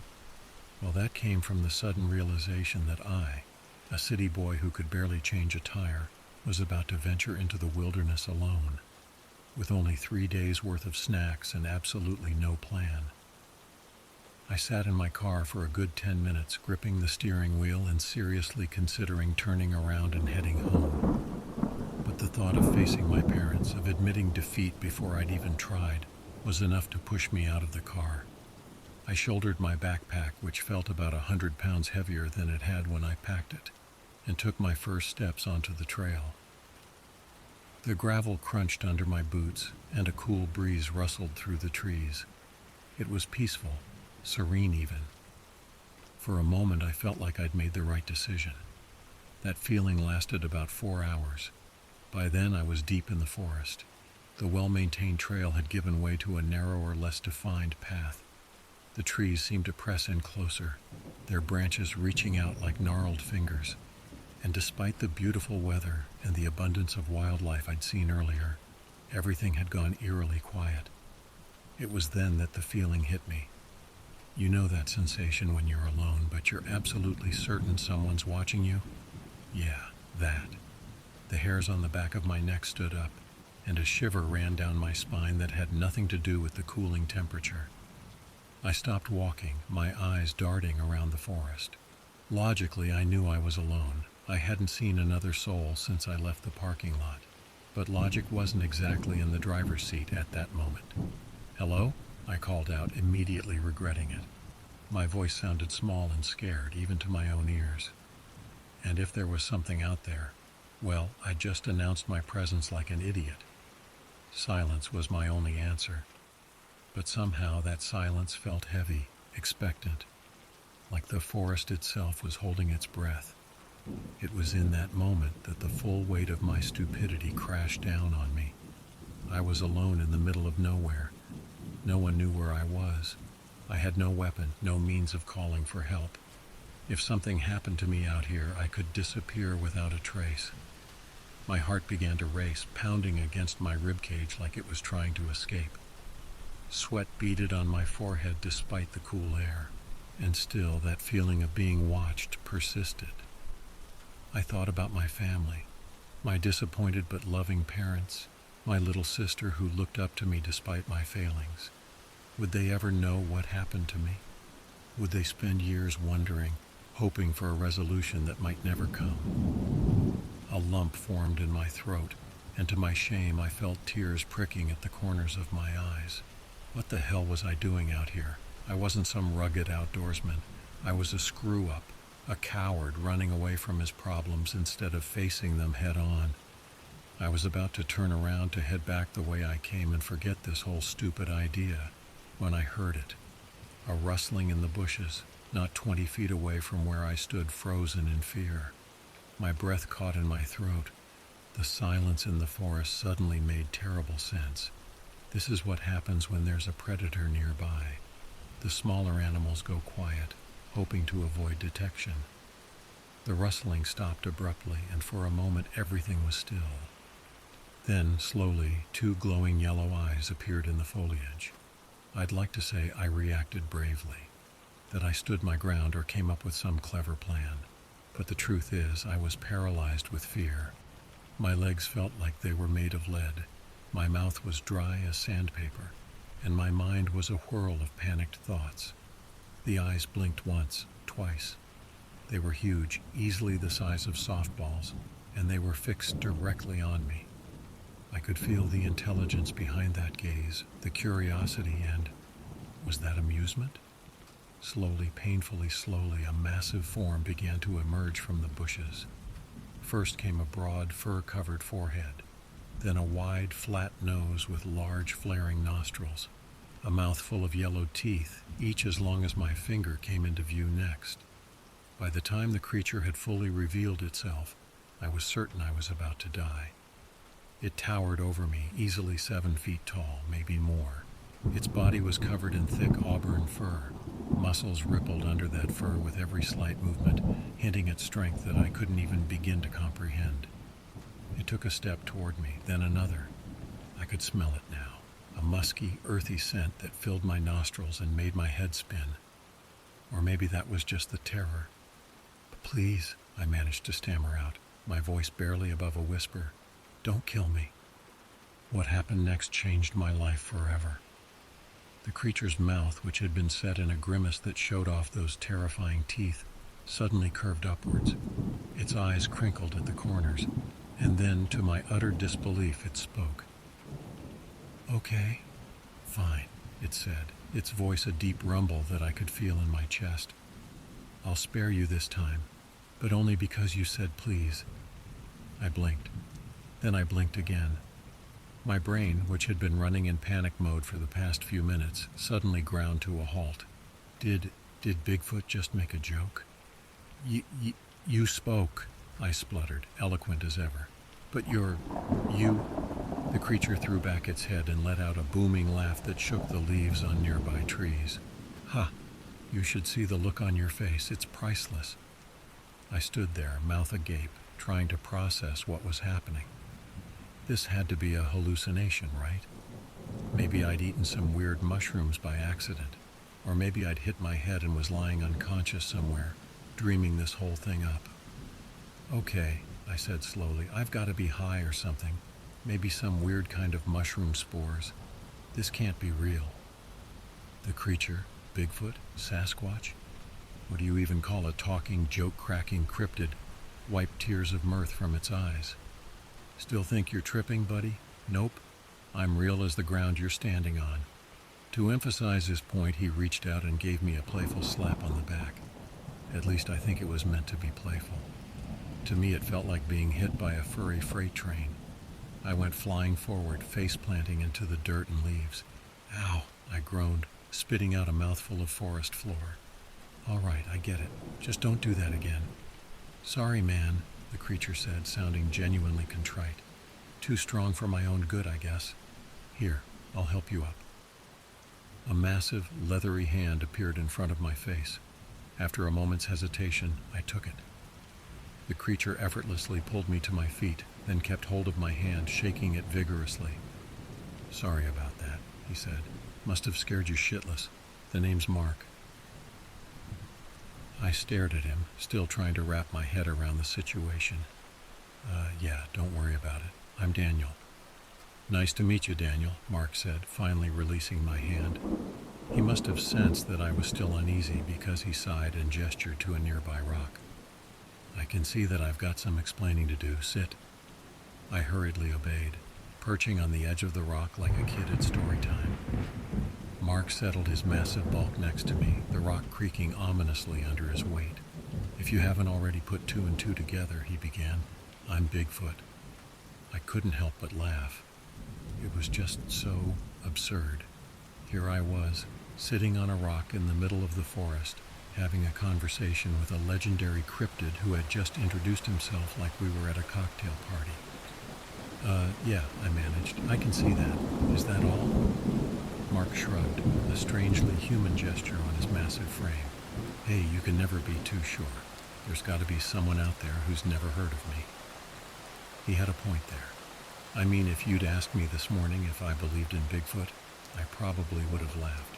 Now, well, let's just say my worldview was undergoing some rapid adjustments. Anyway, Mark continued, I bet you're wondering why I came up to you. The thought hadn't actually crossed my mind yet. I was still stuck on the Bigfoot is real and his name is Mark part. But now that he mentioned it, I was curious. Well, I wasn't before, but I am now, I admitted. Why me? Don't people hike here all the time? Mark nodded. Yeah, but most people come in groups, and the ones who don't are usually shitheads. They've got a certain stink to them, you know. I opened my mouth to say that no, I didn't know, but Mark barreled on before I could get a word in. So, as I was saying, you don't have that smell, so I decided to test out my social skills. It's been so long since I've interacted with anybody that I was starting to lose my mind. That last part caught my attention. Yeah, well, thanks for that, I guess. How long has it been since you've talked to anyone? As soon as the words left my mouth, I wasn't sure if I wanted to know the answer. I mean, how long could a creature like Mark go without human contact? Years? Decades? Mark scratched his chin thoughtfully. I don't have a watch or anything, but if I had to take a stab at it, I'd say probably about 6 months. That's around when my girlfriend dumped me. I nearly fell off the rock. Wait, there's more of you? Mark looked at me like I was the weird one in this conversation. Yeah, isn't that obvious? I mean, did you think I just poofed into existence? Had to have been born somehow? I felt my face heat up. Of course there had to be more Bigfoots. Big feet, whatever. It was logical, but in my defense, I was still trying to process the fact that I was having this conversation at all. That's logical, I admitted, feeling like an idiot. So what exactly do you need me for if there's more Sasquatches out there? Mark's jovial demeanor suddenly shifted. He rubbed the back of his neck, looking uncomfortable for the first time since he'd appeared. Well, he said hesitantly, I'm kind of on the lam right now. Can't really show my face or they'll rip me limb from limb. My jaw dropped. You're a fugitive? What the hell did you do? Mark shuddered, a ripple running through his massive frame. You don't want to. Mark's eyes darkened, and for a moment I caught a glimpse of something dangerous lurking beneath his jovial exterior. You don't want to know, he said quietly. I've got a screwed up past, but I'm trying to turn over a new leaf. I shifted uncomfortably on the rock. Suddenly, being alone in the woods with a giant fugitive Sasquatch didn't seem like such a great idea. Okay, I said, standing up slowly. Well, good luck with that, brother. It was nice talking to you, but I think I'm going to get going. Wait, Mark shouted, shooting out an arm to stop me. His hand was easily the size of my torso, and I froze instinctively. "What's up?" I asked, trying to keep the tremor out of my voice. Mark stared at the ground, drawing in the dirt with his big toe like a toddler would. It was such a human gesture that I felt some of my fear dissipate. "Do you mind if I tag along?" he asked softly. "It's lonely being an outlaw." I pondered it for a moment. On one hand, I was still half convinced that I was hallucinating this whole encounter. On the other hand, if Mark was real, he could snap me like a twig without breaking a sweat. It seemed to me that I only had one option. "Sure," I said, hoping I wouldn't regret this decision. "You can come, but I'm only staying out here for one night, okay? I've got, work tomorrow evening." It was a lie, but Mark didn't need to know that. Mark's face lit up like a kid on Christmas morning. Great, better make the most of it then. And just like that, I found myself hiking through the Appalachian wilderness with Bigfoot as my companion. Life's funny sometimes, isn't it? As we walked, Mark kept up a steady stream of chatter. Despite my initial reservations, I found myself warming up to him.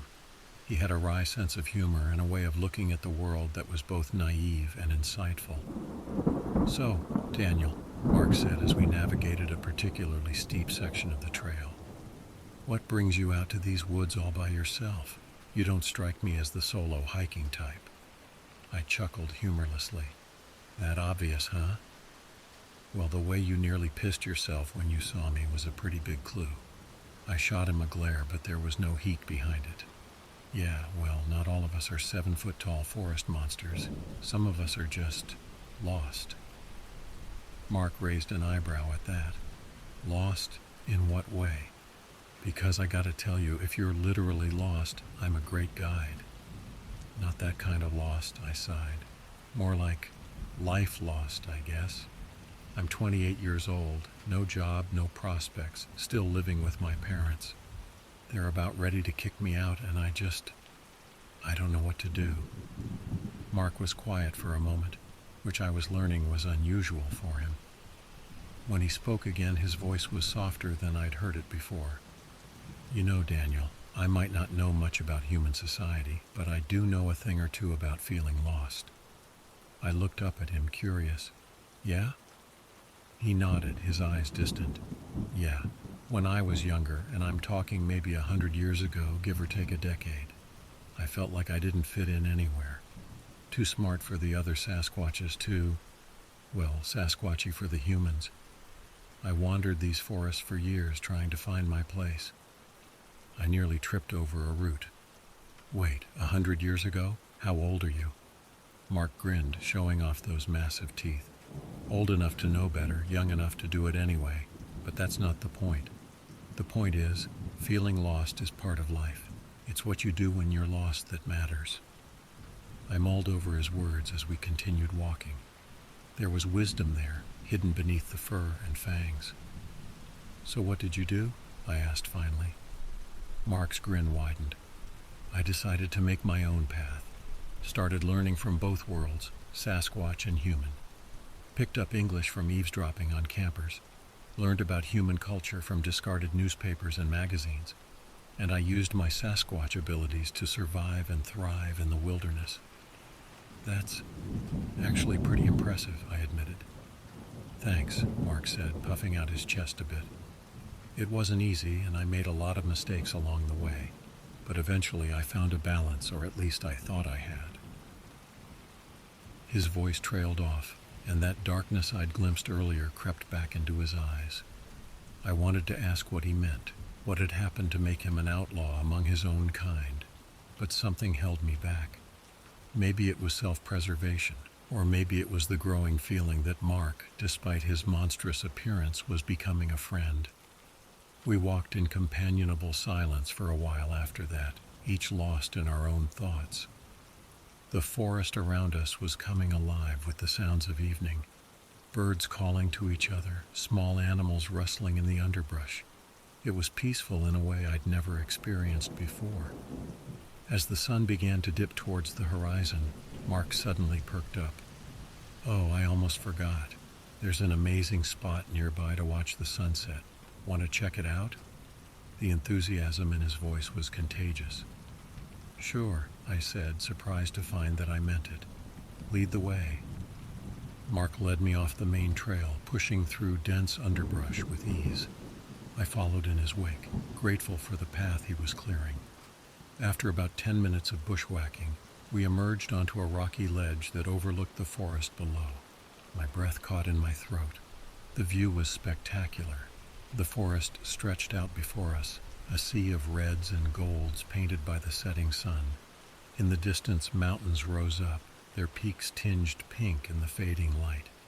It was the kind of view that makes you believe in a higher power, even if just for a moment. "Wow," I breathed, sinking down to sit on the edge of the ledge. "This is... wow."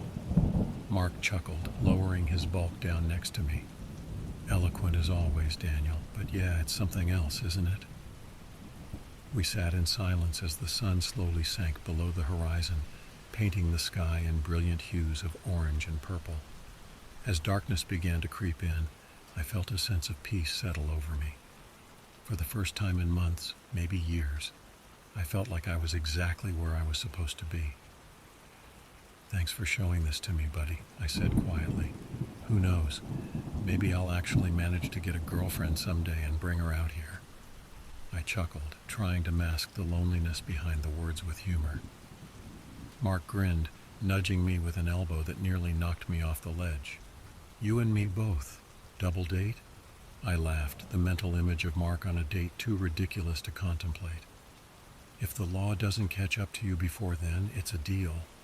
As soon as the words left my mouth, I knew I'd made a mistake. Mark's expression fell, the light in his eyes dimming. It was like I'd flipped a switch, turning off the jovial creature I'd come to know and revealing something darker underneath. "Look, Mark, I'm sorry," I stammered, mentally kicking myself. "I shouldn't have said that. It was stupid of me." Mark was quiet for a long moment, his gaze fixed on the darkening forest below. When he finally spoke, his voice was low and intense. "It's fine. Let's go set up camp." He stood abruptly and started back the way we'd come, not waiting to see if I was following. I scrambled to my feet, hurrying after him. As I followed Mark's massive form through the twilight forest, I couldn't shake the feeling that I'd just gotten a glimpse of something I wasn't supposed to see, something dangerous. What had Mark done to become an outlaw? And more importantly, was I safe with him out here in the middle of nowhere? As we reached a small clearing that Mark deemed suitable for camping, I pushed those thoughts aside. I'd come out here to escape my problems, not to take on someone else's. Besides, despite his mysterious past, Mark had been nothing but kind to me. I owed him the benefit of the doubt. "Thanks for helping me set up," I said as we finished pitching my small tent. "Sorry I don't have a bigger tent, though. I feel like an asshole making you sleep outside." Mark's mood seemed to have lightened somewhat, and he waved off my concern with a grin. "Oh, don't mention it. Where do you think I normally sleep?" I couldn't argue with that logic. As the last of the daylight faded, replaced by the soft glow of the moon and stars, I felt exhaustion settling into my bones. It had been a long, strange day, and my body was demanding rest. "Good night, Mark," I said, crawling into my tent. "See you in the morning." "Night, Daniel," Mark replied, his deep voice rumbling through the quiet night. "Sleep well." As I zipped up the tent flap and settled into my sleeping bag, I found myself smiling. Despite the weirdness of the situation, despite the lingering questions about Mark's past, I felt content. Maybe this impromptu camping trip wasn't such a bad idea after all. Little did I know, the night was far from over, and the revelations it would bring would change my life forever. I'm not sure how long I slept before the first camera flash jerked me awake. At first, in my groggy state, I thought it might be lightning, but the night was clear, stars twinkling innocently above through the mesh of my tent ceiling. Then came another flash, and another. Suddenly wide awake, I sat up, my heart pounding. What the hell was going on? Slowly, trying to make as little noise as possible, I unzipped my tent flap and peered out into the night. The scene that greeted me was like something out of a bizarre dream. Moonlight bathed the clearing in a soft, silvery glow, and there, at the edge of our campsite, was a figure. At first glance, it looked like a bush or an oddly shaped tree, but as my eyes adjusted to the darkness, I realized it was a person. They were covered from head to toe in leaves and mud, a perfect camouflage that would have been invisible if not for the camera they held. As I watched, frozen in shock, the figure raised the camera again. Another flash illuminated the clearing for a split second. I blinked, spots dancing in my vision. Who was this person? What were they doing here? Then I remembered. Mark. With a growing sense of dread, I turned my head slowly to the left, where Mark had been settling down for the night. What I saw made my blood run cold. Mark was on his feet, his massive form silhouetted against the starry sky. Every muscle in his body was tensed, coiled like a spring ready to release. His lips were pulled back in a snarl, revealing those enormous teeth that had seemed almost comical in the daylight. Now they looked deadly. But it was his eyes that truly terrified me. They glowed red in the darkness, filled with a rage so intense it was almost palpable. Gone was the friendly, joke-cracking Sasquatch I'd spent the day with. In his place stood a predator, ancient and terrifying. I wanted to call out, to warn the camouflaged figure, to do something to prevent what I knew was about to happen. But fear had paralyzed me, turning my limbs to lead and stealing my voice. All I could do was watch in horror as the scene unfolded before me. Mark moved with a speed that seemed impossible for a creature of his size. One moment he was at the edge of the clearing, the next he was on the photographer. The camera clattered to the ground, forgotten, as Mark's massive hand closed around the person's throat. I couldn't see the photographer's face, but their terror was evident in the way their body went rigid, in the choked gasp that escaped their lips. Mark lifted them off the ground effortlessly, holding them at eye level. For a moment, everything was still. Mark stared at his captive, his red eyes boring into them. Then, with a roar that shook the trees, he began to shake the person violently. I squeezed my eyes shut, unable to watch, but unable to block out the sounds. The dull thud of a body hitting the ground again and again, the crack of bones, the wet, tearing sounds that followed. When I finally forced myself to look again, I immediately wished I hadn't. Mark stood in the center of the clearing, illuminated by the moonlight. He was covered in blood, bits of flesh and fabric clinging to his fur. At his feet lay, I couldn't even call it a body anymore. It was a collection of parts strewn across the forest floor like a macabre jigsaw puzzle. But the most horrifying part wasn't the carnage. It was Mark's face. He was smiling, a wide, toothy grin that stretched from ear to ear, his eyes gleaming with a mix of satisfaction and... was that joy? I must have made a sound, a whimper or a gasp, because suddenly those glowing red eyes were fixed on me. Recognition flickered in their depths, and the smile faltered. "Daniel," Mark said, his voice a low rumble. "I'm sorry. You shouldn't have had to see that." I couldn't respond. My mind was reeling, trying to reconcile the friendly creature I'd spent the day with, and this monster standing before me. Mark took a step towards me, and I flinched involuntarily. He stopped, a look of regret crossing his blood-spattered face. "All of this could have been avoided if I'd just stayed away," he said softly. "This," he gestured to the grisly remains at his feet, "is why I'm an outlaw.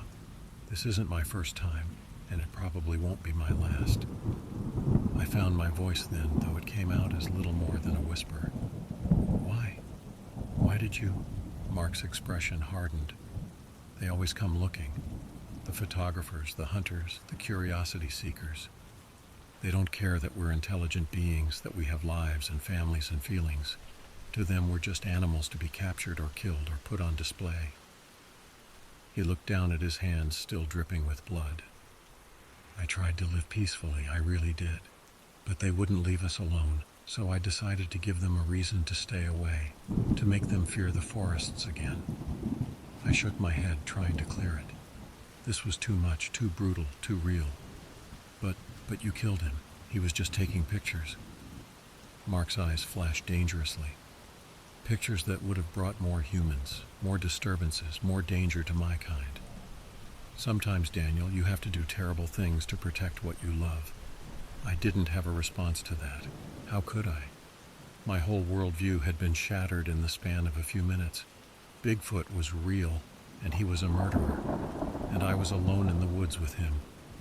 Mark must have sensed my fear because his expression softened slightly. "I've caused enough trouble for you," he said. "Thank you for letting me tag along, Daniel. For what it's worth, you're a great guy. I'm sorry for everything." He turned away, pausing at the edge of the clearing to look back at me one last time. There was sadness in his eyes now, mixed with the lingering rage. Then, without another word, he disappeared into the darkness of the forest. I sat there, half in and half out of my tent, for what felt like hours. My mind was a whirlwind of conflicting emotions: fear, disgust, pity, and underneath it all, a strange sense of loss. Despite everything, a part of me would miss Mark. Finally, as the first hints of dawn began to lighten the sky, I snapped out of my daze. I had to get out of here. Now. With shaking hands, I packed up my tent and gear, constantly glancing over my shoulder at the woods around me. Every rustle of leaves, every snapping twig made me jump. Was Mark still out there, watching me? Or worse, were there others of his kind? I meticulously scanned the campsite, making sure I hadn't left anything behind that could tie me to this place. The last thing I needed was to be connected to a gruesome murder scene. As for the remains, I couldn't bring myself to do anything about them. The thought of touching what was left of the photographer made my stomach churn. I'd have to live with the guilt of leaving them. As I stumbled through the forest, my mind was a whirlwind of conflicting emotions. Fear, disgust, and an overwhelming sense of unreality battled for dominance. The events of the night replayed in my head on an endless loop: the camera flashes, Mark's terrifying transformation, the sickening sounds of... I couldn't even bring myself to think about it. The hike back to my car seemed to take an eternity. Every shadow looked like a lurking Sasquatch. Every rustle in the underbrush made me flinch.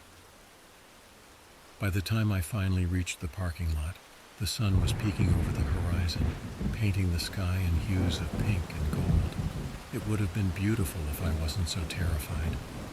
I practically fell into the driver's seat of my beat-up Chevy, fumbling with shaking hands to get the key in the ignition. As the engine roared to life, I allowed myself one last look at the forest. For a moment I thought I saw a large, shadowy figure at the tree line watching me. But when I blinked, it was gone. I peeled out of that parking lot like the hounds of hell were after me. Or maybe Sasquatches of hell would be more accurate. The gravel road rattled my old car, but I didn't slow down until I hit the highway.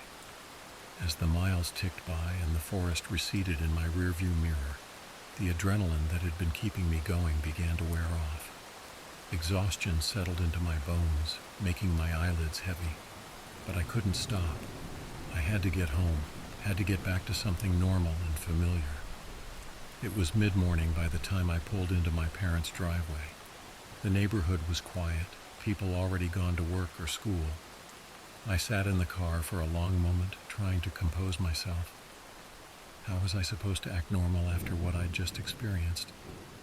Finally, I dragged myself out of the car and up to the front door. I hesitated, my hand on the doorknob. What was I going to tell my parents? "Hey, sorry I disappeared for a couple days. Oh, by the way, Bigfoot is real and he's a murderer." Yeah, that would go over well. Before I could decide what to do, the door swung open. My mom stood there, her eyes wide with surprise and relief. "Daniel, where have you been? We were worried sick." I opened my mouth, but no words came out. Instead, to my horror and embarrassment, I burst into tears. The next few hours were a blur. My mom ushered me inside, calling for my dad. They peppered me with questions that I couldn't answer, their concern turning to confusion and then to worry as I sat on the couch, alternating between sobbing and staring blankly at the wall. Eventually, exhaustion won out. I fell into a fitful sleep right there on the living room couch, my parents' worried whispers fading into the background. When I woke up, it was dark outside. For a moment, panic gripped me as I thought I was back in the forest. But then I recognized the familiar surroundings of my parents' living room, and I let out a shaky breath. My dad was sitting in his armchair, watching me with a mixture of concern and frustration. When he saw I was awake, he leaned forward. "Son," he said, his voice gentle but firm, "we need to talk about what happened." I nodded, sitting up slowly. My whole body ached, as if I'd run a marathon. "I know, Dad, I don't know where to start." He sighed, running a hand through his thinning hair. "How about you start with where you went? Your mother and I have been worried sick. We were about to call the police." Guilt washed over me. In my panic to escape my problems, I'd caused my parents even more worry. "I'm sorry," I said, my voice barely above a whisper. "I went camping in Appalachia National Park." My dad's eyebrows shot up. "Camping? By yourself?" "Daniel, that's incredibly dangerous. What were you thinking?" "I wasn't," I admitted. I needed to get away. To think. To think about what? About the ultimatum I gave you?" His voice softened. "Son, we didn't mean to push you away. We just want what's best for you." I nodded, tears pricking at my eyes again. "I know, Dad, I know, and I'm sorry. I've been such a disappointment." "No," he cut me off, moving to sit beside me on the couch. "You're not a disappointment, Daniel. You're just lost. And that's okay. We all get lost sometimes." His words reminded me of what Mark had said, about feeling lost and making your own path. The memory brought a fresh wave of emotion crashing over me. "Dad," I said, my voice shaking, "something happened out there. Something incredible and terrible, and I don't know what to do." My father's brow furrowed with concern. "What do you mean? Did someone hurt you?" I shook my head. "No, well, not exactly. It's hard to explain." "Try me," he said, settling back into the couch. "I promise I'll listen, no matter how strange it might sound." So I told him everything. About meeting Mark, about our conversations, about the sunset on the cliff, and about the photographer and the violence and Mark's terrible secret. As I spoke, my dad's expression cycled through disbelief, concern, and finally a kind of wary acceptance. When I finished, we sat in silence for a long moment. "Daniel," he finally said, his voice careful, "that's quite a story." I laughed humorlessly. "You don't believe me." He held up a hand. "I didn't say that. I believe that something happened to you out there, something that scared you badly. Whether it was exactly as you described or some kind of, I don't know, hallucination or misunderstanding, I can't say. But I believe that you believe it." It wasn't quite the reaction I'd hoped for, but it was better than outright dismissal. "What should I do, Dad? Should I go to the police?" He shook his head slowly. "And tell them what? That Bigfoot killed someone?" "Son, they'd think you were crazy or on drugs. No, I think the best thing to do is to try to move on." "Move on?" I echoed, incredulous. "How am I supposed to move on from this?" My dad placed a hand on my shoulder. "One day at a time. Look, why don't you get some rest? Things often seem clearer in the morning. We can talk more tomorrow, figure out a plan for your future." I nodded, suddenly feeling exhausted again. As I stood to head to my room, my dad pulled me into a tight hug. "I love you, son," he said, "no matter what." "I love you too, Dad," I replied, my voice muffled against his shoulder. That night, as I lay in my childhood bed, I stared at the ceiling, my mind racing. How was I supposed to go back to normal life after what I'd seen? How could I focus on finding a job when I knew that creatures like Mark were out there? But as I drifted off to sleep, I realized something. My encounter with Mark, as terrifying as it had been, had shown me something important. The world was bigger, stranger, and more mysterious than I'd ever imagined. And if a creature like Mark could find his way in it, maybe I could too. Tomorrow, I decided, I would start looking for a job. Not because my parents were forcing me to, but because I wanted to. I wanted to find my place in this weird, wild world. And who knew? Maybe someday I'd find my way back to those woods. Maybe someday I'd see Mark again. But for now, I had a life to build, and for the first time in a long time, I was actually looking forward to it. Years have passed since that fateful night in the forest. I did find a job eventually. Started at the bottom of a small tech company, worked my way up, got married, had kids. On the surface, my life looks perfectly normal, but I've never forgotten Mark or what I saw that night. Sometimes when I'm alone in the woods behind our house, I swear I can hear a rustling in the bushes, see a flash of auburn fur. It's probably just my imagination.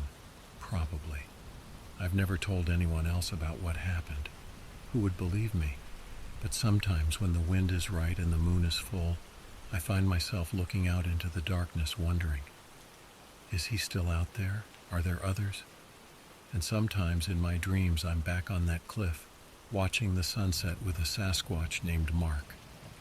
In those dreams, things end differently. We part as friends, with promises to meet again. I wake from those dreams with a mixture of relief and regret. The world is a strange and wonderful place, full of mysteries we may never fully understand. My encounter with Mark taught me that. It also taught me that sometimes the line between monster and man is thinner than we'd like to believe. So if you're ever out in the woods and you feel like you're being watched, remember my story. And remember, sometimes saying please can save your life. But whatever you do, don't bring a camera.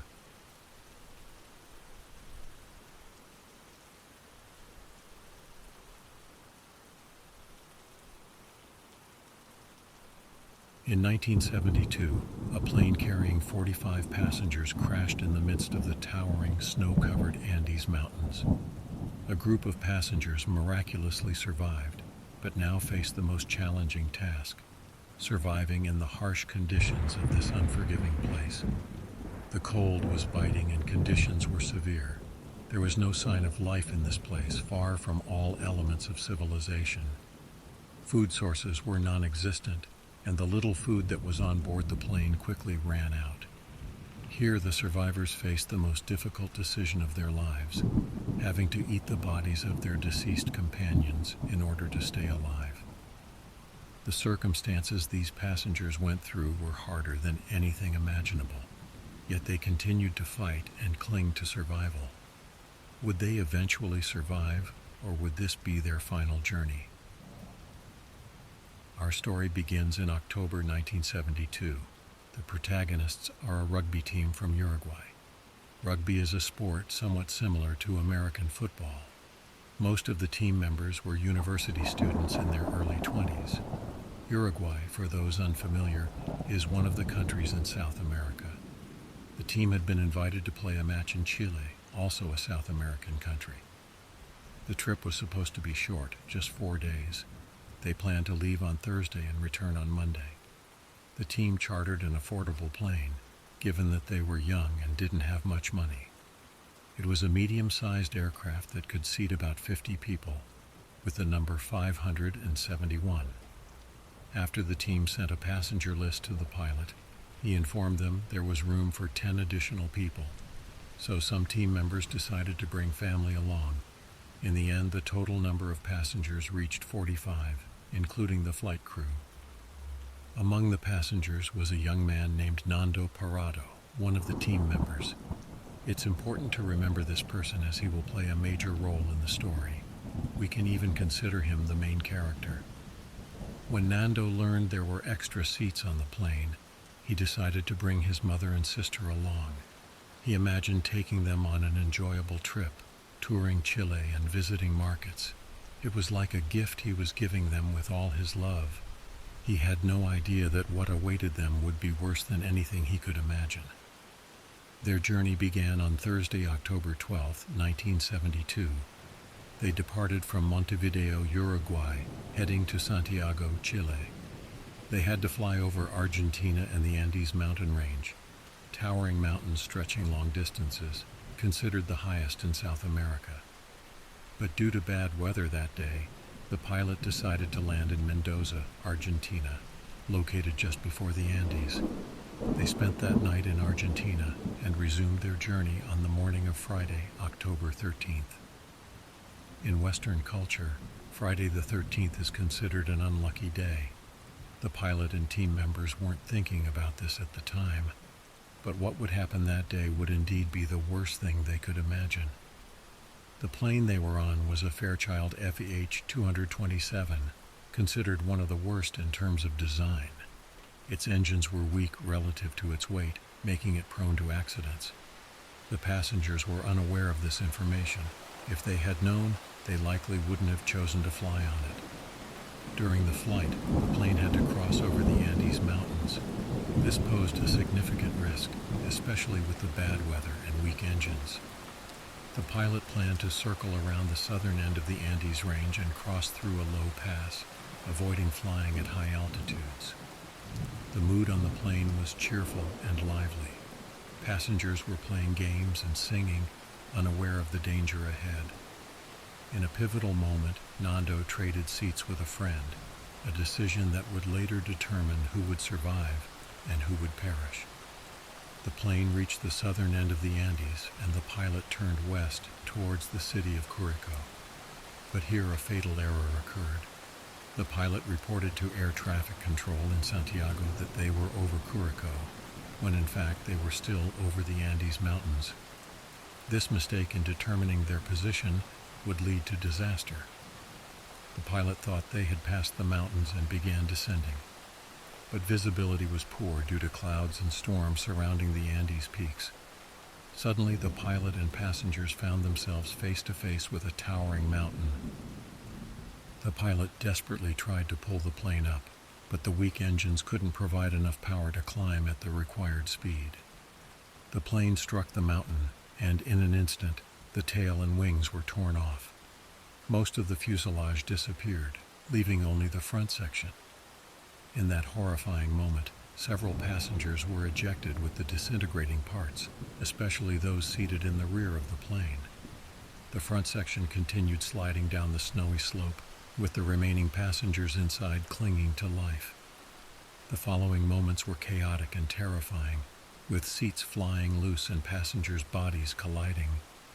Despite the catastrophic crash, there was an element of luck. The pilot's final attempt to pass through a curve in the mountain saved the front of the plane, and its relatively smooth slide down the snow saved many lives. In the end, out of the 45 passengers, 33 survived the initial impact, but many were seriously injured. In the first hours after the crash, the survivors tried to comprehend the tragic situation they found themselves in. They were at an altitude of about 3,600 meters above sea level, in an environment none of them were accustomed to. Snow and storms surrounded them on all sides, and the biting cold penetrated to their bones. The less injured survivors tried to help those more severely hurt. The scene was tragic. Scattered bodies, unconscious individuals, others suffering from fractures and serious injuries. Nando, who was still unconscious, was placed near the plane's exit, exposed to the severe cold. Here, something strange and amazing happened. Nando had suffered internal bleeding in his brain, and according to medical experts, his exposure to extremely low temperatures may have helped save his life.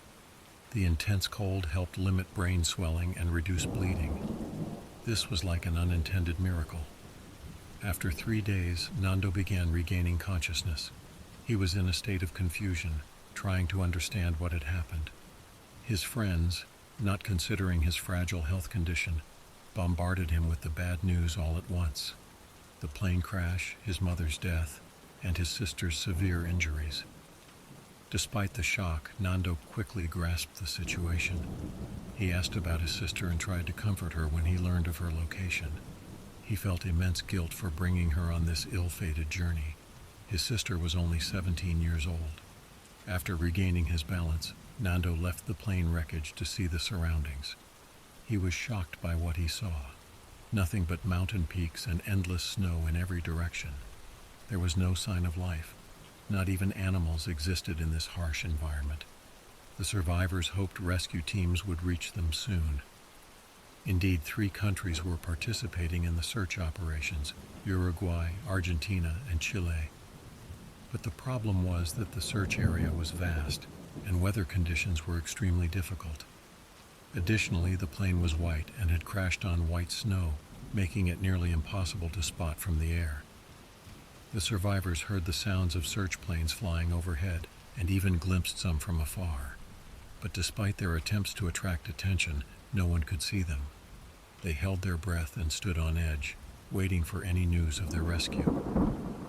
As days passed without being found, some began to lose hope. The idea that they had survived the initial crash seemed impossible, let alone surviving for several days in these harsh conditions. But the survivors themselves didn't lose hope and remained convinced they would be rescued. However, their situation was worsening day by day. Nando tried to stay by his sister's side and comfort her, but her injuries were too severe.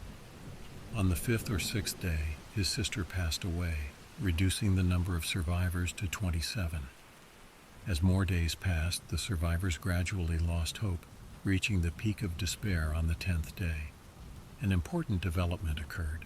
The survivors had a small radio, and thanks to one person's expertise in electronics, they managed to create a makeshift antenna. This allowed them to pick up some radio stations and follow news about the search for them. But what they heard was shocking.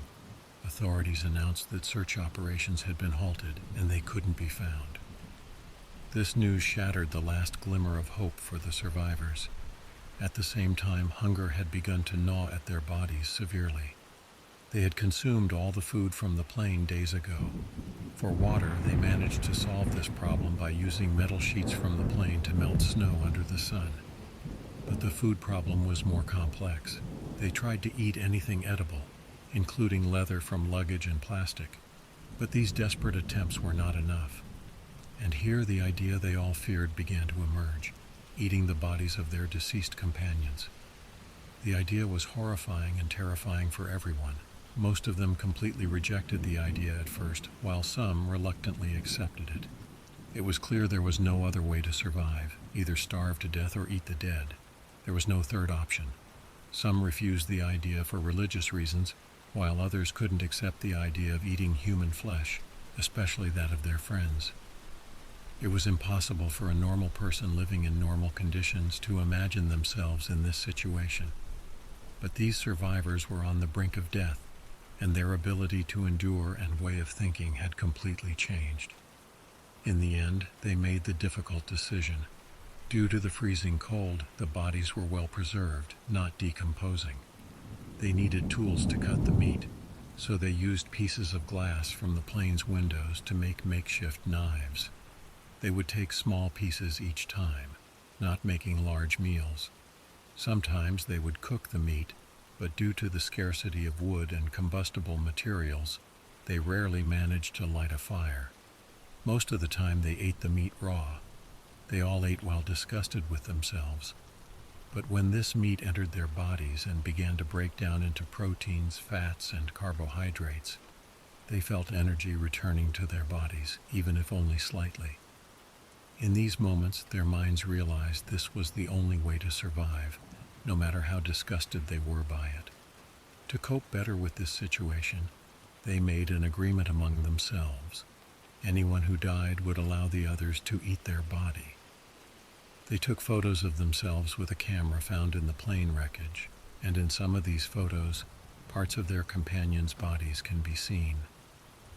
As days passed, they began to get used to this situation.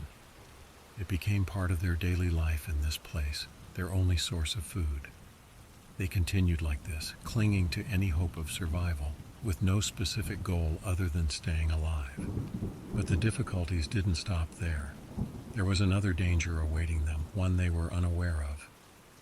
The Andes Mountains, due to their towering height and the massive amounts of snow that fall on them, were prone to frequent avalanches. The tragedy was that the place where the plane wreckage had settled was like a valley surrounded by mountains on all sides, making it vulnerable to any avalanche that might come from above. Around the 15th day, The weather began to worsen, and large amounts of snow started falling on the area where they were. The survivors remained sheltered inside the plane's fuselage and even built a wall-like structure using luggage and belongings to cover the opening of the fuselage. Heavy snowfall continued for about 3 days, and as the snow accumulated, the likelihood of avalanches increased. On the night of the 18th day, while the survivors were inside the plane's fuselage, they suddenly heard a sound like an explosion, as if it were a massive thunderclap. Immediately after, they felt a vibration in the ground, as if 1,000 horses were galloping towards them. In an instant, an avalanche hit the plane's fuselage, burying everyone under massive amounts of snow. The situation turned to chaos in a moment. Some were completely buried under the snow, to the point where they could no longer move at all. This is one of the worst ways a person can die, being buried alive under snow in this deadly cold, unable to move or even breathe. Others were partially buried, but could move a little. Those who could move began trying to dig themselves out. Some suffered serious injuries due to the force of the avalanche that violently struck them and threw them inside the plane's fuselage. Those who could move began trying to help the buried and injured and get them out. The situation was extremely difficult. The biggest problem was that even those who managed to get out from under the snow found no safe shelter around them. The world around them was all snow, and there was no place to take refuge or feel warmth. The entire plane fuselage was buried under the snow. The survivors remained trapped inside the fuselage for 3 days. They were all buried under the snow, but inside the fuselage.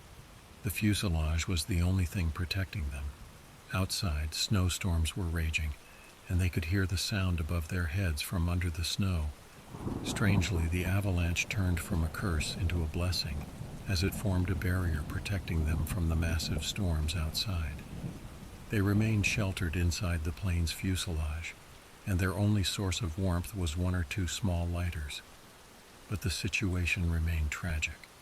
The avalanche caused the death of 8 of them, reducing the number of survivors from 27 to just 19 people. However, the death of these 8 was in itself a kind of tragic blessing. It provided the rest with an additional food source to live on, while at the same time reducing the consumption of the limited food sources they had. It's terrifying to talk about death in this way, but this was the reality they were living in. After 3 days under the snow, they finally managed to get out. The plane's fuselage was almost buried under the snow, but they slowly began removing the snow with their hands and cleaning the inside of the fuselage. The fuselage was like a home or shelter for them, the only place they could take refuge. As days continued to pass, the survivors began thinking of ways to get out of this predicament. Some might wonder why they didn't try to explore or move from their location. In fact, they did try. They were particularly looking for the plane's tail, believing it might contain supplies or things that could help them. But these attempts always ended in failure. They couldn't move far from the plane's fuselage. The main reason was the depth of the snow. When they walked on the snow, their legs would sink into it, making walking extremely difficult. Additionally, the weather conditions were highly unpredictable. Suddenly, fierce snowstorms could hit, and without proper clothes or equipment to protect them, advancing in any direction was extremely difficult and dangerous. Even their eyes were affected. They had nothing to protect their eyes from the intense glare of the snow, making visibility difficult. All their initial attempts to explore the surrounding areas were unsuccessful. They would cover short distances and then return to the fuselage. The survivors realized they needed a solution to the problem of walking on snow. And in situations like this, when survival is the primary goal, humans begin to invent tools to help them. As they say, necessity is the mother of invention. After deep thinking, they came up with the idea of using the foam from the plane seats along with belts to create something like snowshoes. These innovative shoes proved effective in walking on snow. They reached this invention after about a month from the beginning of their ordeal. During this month, many of them began to see Nando as the leader. He was the one among them with the strongest desire to survive, and he was always trying to motivate them and push them to continue. Incidentally, Nando was the oldest among them, so those younger than him began to see him as a leader, and he took on this role seriously and began to act as the group's leader. One day, after trying the snowshoes and feeling they would enable them to move longer distances, Nando and two of his companions, Roberto and Antonio, decided to start a new exploratory journey. They chose a day when the weather was relatively clear and the sun was shining, and they began to move. Their plan was to try to move away from the plane for as long as possible and return on the same day. It was like an experiment. They kept walking as they descended into the valley, and after climbing a hill they saw the plane's tail from afar. The tail had flown to this location after the plane crash. They immediately headed towards the tail to explore it from the inside. They found some bags inside and began searching for any food they could find, but all they found was a small chocolate bar. At least it was a good change from the food they had become accustomed to. Among the things they also found was a camera. This camera is the one they used to take the photos that documented their survival journey in these mountains. They also found 24-volt batteries that were installed in the plane's tail. Here an idea occurred to them. They remembered that at the beginning they had tried to use the plane's radio to communicate with any possible entity. They thought that maybe the battery in the radio was faulty, and that they might be able to use these new batteries to operate the plane's radio again. Nando and his companions covered a greater distance than they had planned, and they felt that time was running late. So they decided to return to their friends who were waiting for them at the plane's head the next morning. After returning with the battery, the survivors began trying to connect it to the plane's radio. There was a person named Roy Harley who had some experience with radio devices. He wasn't a specialist, but due to his basic knowledge of these matters, they appointed him as their radio expert. But the matter was very complicated, especially since they had no real knowledge of these things. There were hundreds of wires and connections everywhere. How could they connect these wires to the battery and make the radio work? It was almost impossible without real technical knowledge.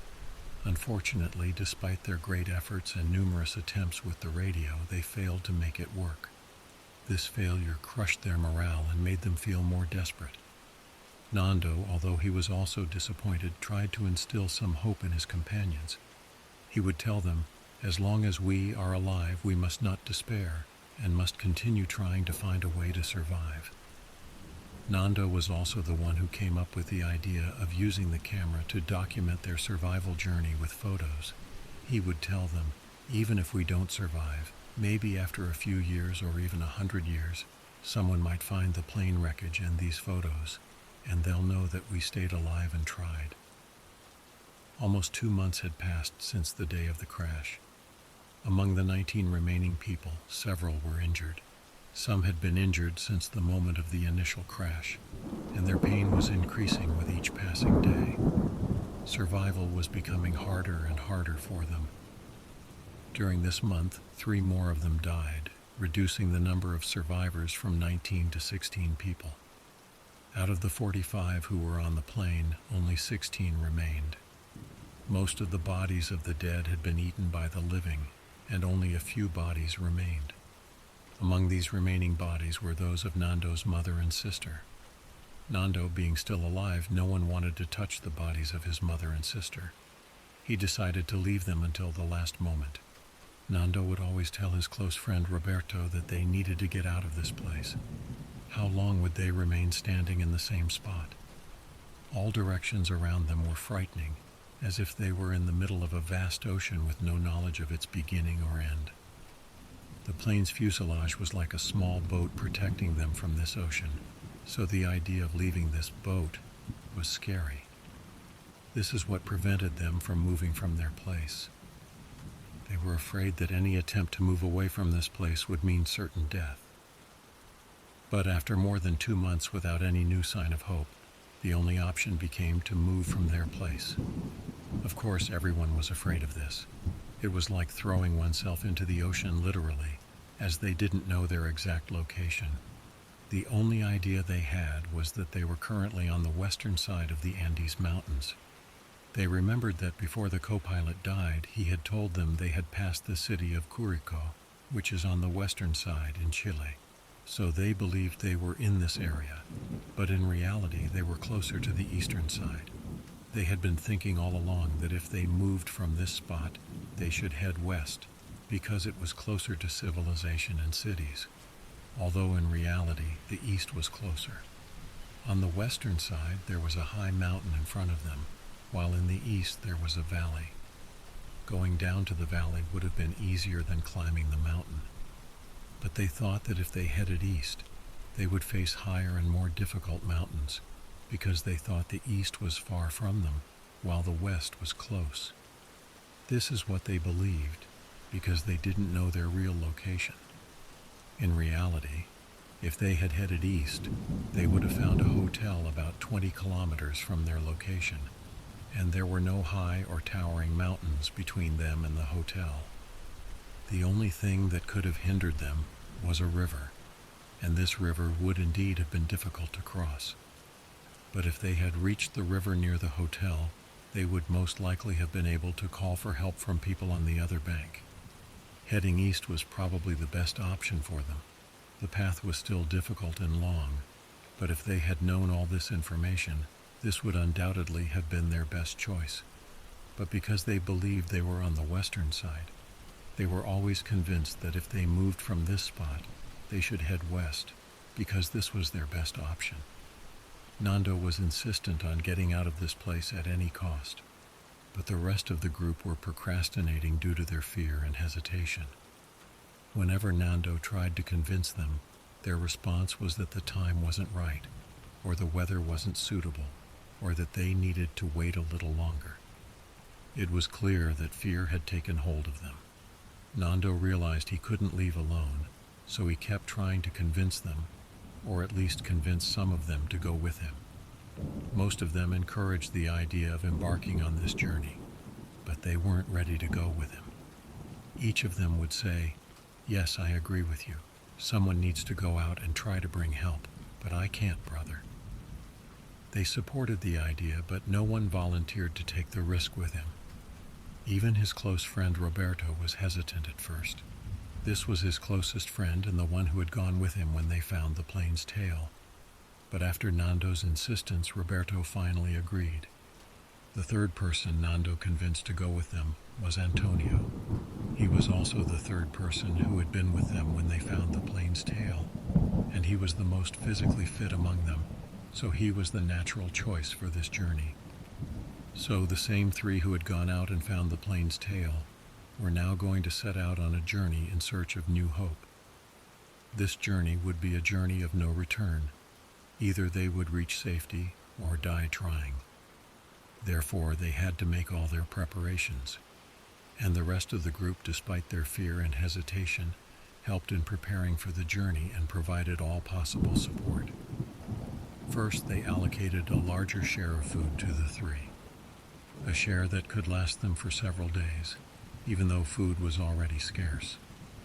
Second, they needed a way to protect themselves from the cold at night, as it was impossible to survive amidst these mountains without something to protect them. Here, one member of the group, named Carlos, collected heat-insulating materials from inside the plane's fuselage and sewed them together using electrical wires to create something like a sleeping bag. The sleeping bag was large enough for the three of them and was very durable. Several of them took turns sewing it, and the sewing process itself took a few days. After preparing all the necessary items and tools, the trio, Nando, Roberto, and Antonio, bid farewell to their friends and set out on their difficult journey on December 12, 1972. The last thing Nando said to his friends who remained at the plane was that if they ran out of food and needed to use the bodies of his mother and sister, he gave them permission to do so.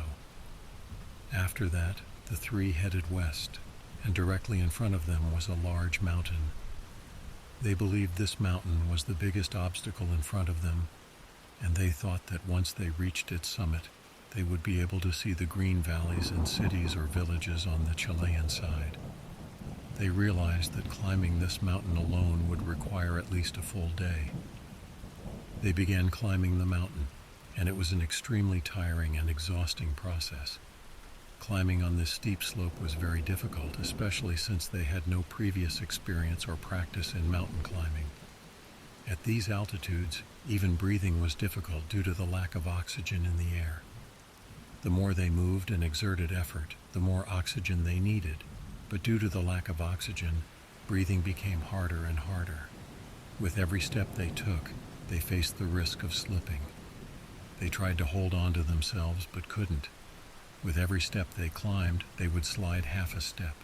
They then tried to climb the rocky parts, which required tremendous strength and high fitness. Rocks would sometimes fall on them.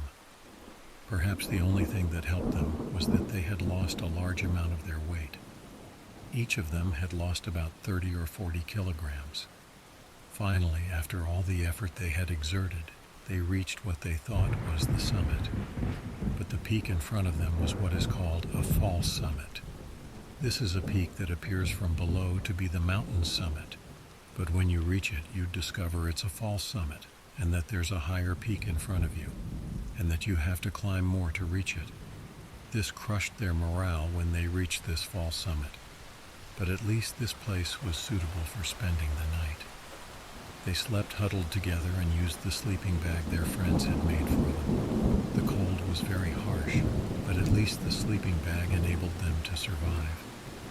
The next day, the three continued their arduous climbing journey. Their friends who had remained at the plane's fuselage could still see them climbing. They saw them as small dots from afar, but they were still within their field of vision. After the three climbed further up the mountain, Roberto noticed something from afar that looked like a street or road, but it was on the eastern side, the opposite side to them. He pointed it out to his friends and asked if that looked like a road. Nando said he couldn't see any road, and Antonio said he wasn't sure. But Roberto insisted that it was a road, and even began arguing with Nando, saying it would be better to go down the mountain and head towards this road on the eastern side. But Nando firmly rejected the suggestion and told them, "We've climbed all this distance, so why should we go back down?" In fact, what Roberto saw was indeed a road used by people, but it was on the eastern side. They could have reached it if they had headed east, but now it had become far from them. Until this moment, they had believed they were closer to the western side, so they made the decision to continue their journey westward and continue climbing the mountain. The climb was extremely exhausting and took much longer than they had expected.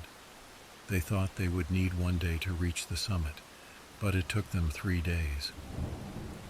The hope that drove them to continue climbing to the summit was that they would see the green valleys and villages or cities on the western side. This had always been their hope, that when they reached the summit, they would see these things. But the big shock came when they actually reached the summit. What they saw was snow-covered mountains extending as far as the eye could see. There were no fields, no green valleys, no cities, no villages, no signs of life at all. The amount of despair they felt at that moment is indescribable. After all this effort and all this hardship, the result was nothing. Nando, despite feeling all the emotions of despair at that moment, turned to his friend Roberto and said, "Let's continue, and whatever happens, happens. Either we reach safety or we die trying." Roberto, although he was at the peak of despair at that moment, when he saw Nando speaking this way, felt energy returning to him again and said, "By God, you're right, my friend. We've come this far, so let's continue, and whatever happens, happens. Either we live together or we die together." But being three was slowing down their movements, and in addition, their provisions and food had decreased significantly. So Nando turned to their third friend, Antonio, and said to him, "Antonio, you go back and give us what's left of your provisions and food, and return to the plane. Roberto and I will continue alone." Antonio agreed to this, gave them what was left of his provisions, and went back down the mountain. Of course, going down was 1,000 times easier and faster, It probably only took a few hours. When Antonio came down from the mountain, his friends who were at the plain saw him and went to him. He told them that they had seen nothing but mountains extending as far as the eye could see, and told them that Nando and Roberto had taken the rest of the provisions he had and decided to continue the journey on their own, and that nothing would stop them except death. Nando and Roberto continued walking westward. They came down from the mountain they were on top of, but from the other side. Under the mountain, there was a single path extending between the mountains, so they decided to follow this path. The mountains surrounding them were towering, but luckily this time, they didn't have to climb any of these mountains. They were trying to follow the paths and valleys between these mountains. Of course, they sometimes had to climb some hills or small peaks, but they didn't have to climb a high mountain like the first one. Due to the size of the mountains surrounding them and the vastness of the place they were in, it was difficult for them to sense distance. They had no sense of the distance they had covered or would cover. And perhaps this was a blessing in itself, because if they had known how to calculate the distance, they might have felt despair. But all that occupied their thoughts at that time was just moving forward, and this certainly helped them psychologically. This arduous journey of theirs between the mountains continued for 10 days from the time they left their friends at the plain. But finally, after these 10 days, they reached the line that was for them the lifeline. The line where the snow ended and life began. This moment was like a new life for them. The joy and happiness they felt cannot be described. They began walking in the green valleys they had been dreaming of 10 days ago. Finally, they felt they had really returned to life, and even on their way they saw a cow, so they began to tell themselves that there must be people somewhere near them. They were still in the midst of wilderness and nature, and hadn't seen people yet, but they felt they were getting close. They began to see trees, grass, flowers, and even water. Nando and Roberto say that in those moments they felt as if they had entered a 5-star hotel. The weather was beautiful, there was water, and they even had grass to eat. They felt that these simple things, which we see in our daily lives in an ordinary way, were the greatest thing in the world. During these 10 days, Nando and Roberto had covered more than 60 kilometers to reach the place they were now. But even after reaching these green valleys, they spent one more night in the open. The next morning they continued their journey and reached a river. And here was the surprise. There was a man riding a horse on the opposite bank. They began shouting at him and gesturing to him.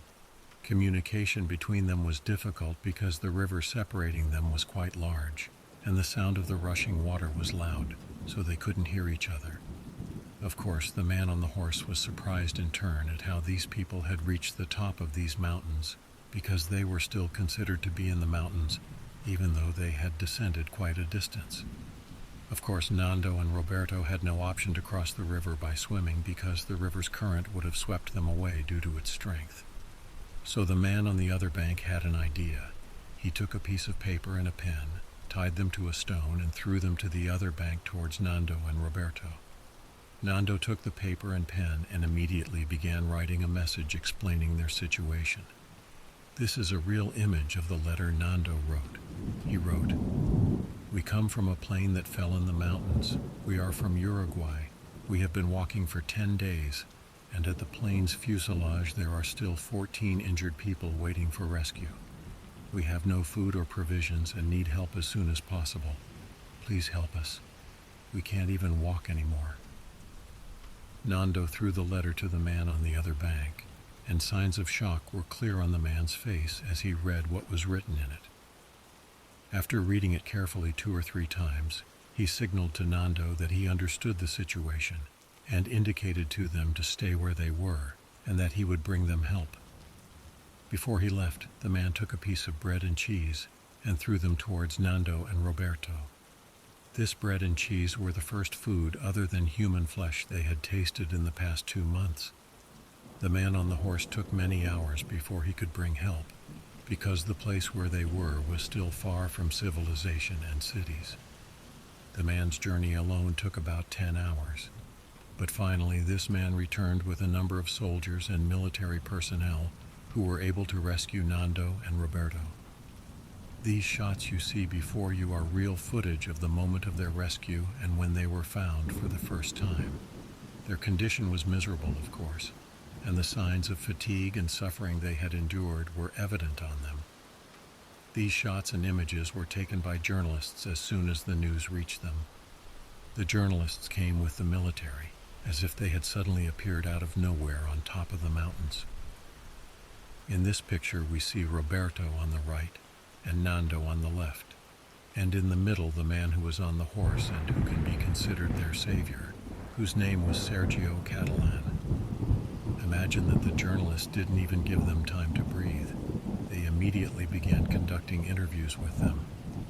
One of the journalists even asked them, "How did you survive all this time? What were you eating?" Roberto was about to answer, but Nando intervened and told the journalist that they wouldn't answer this question. The journalists, frankly, were not behaving appropriately at all. These two men had just come out of hell, literally. They should have been left to rest a little, and they should have moved to rescue the rest of the survivors at the plane. The soldiers and security authorities tried to find out the location of their friends from Nando and Roberto. They brought them a map to try to determine their location.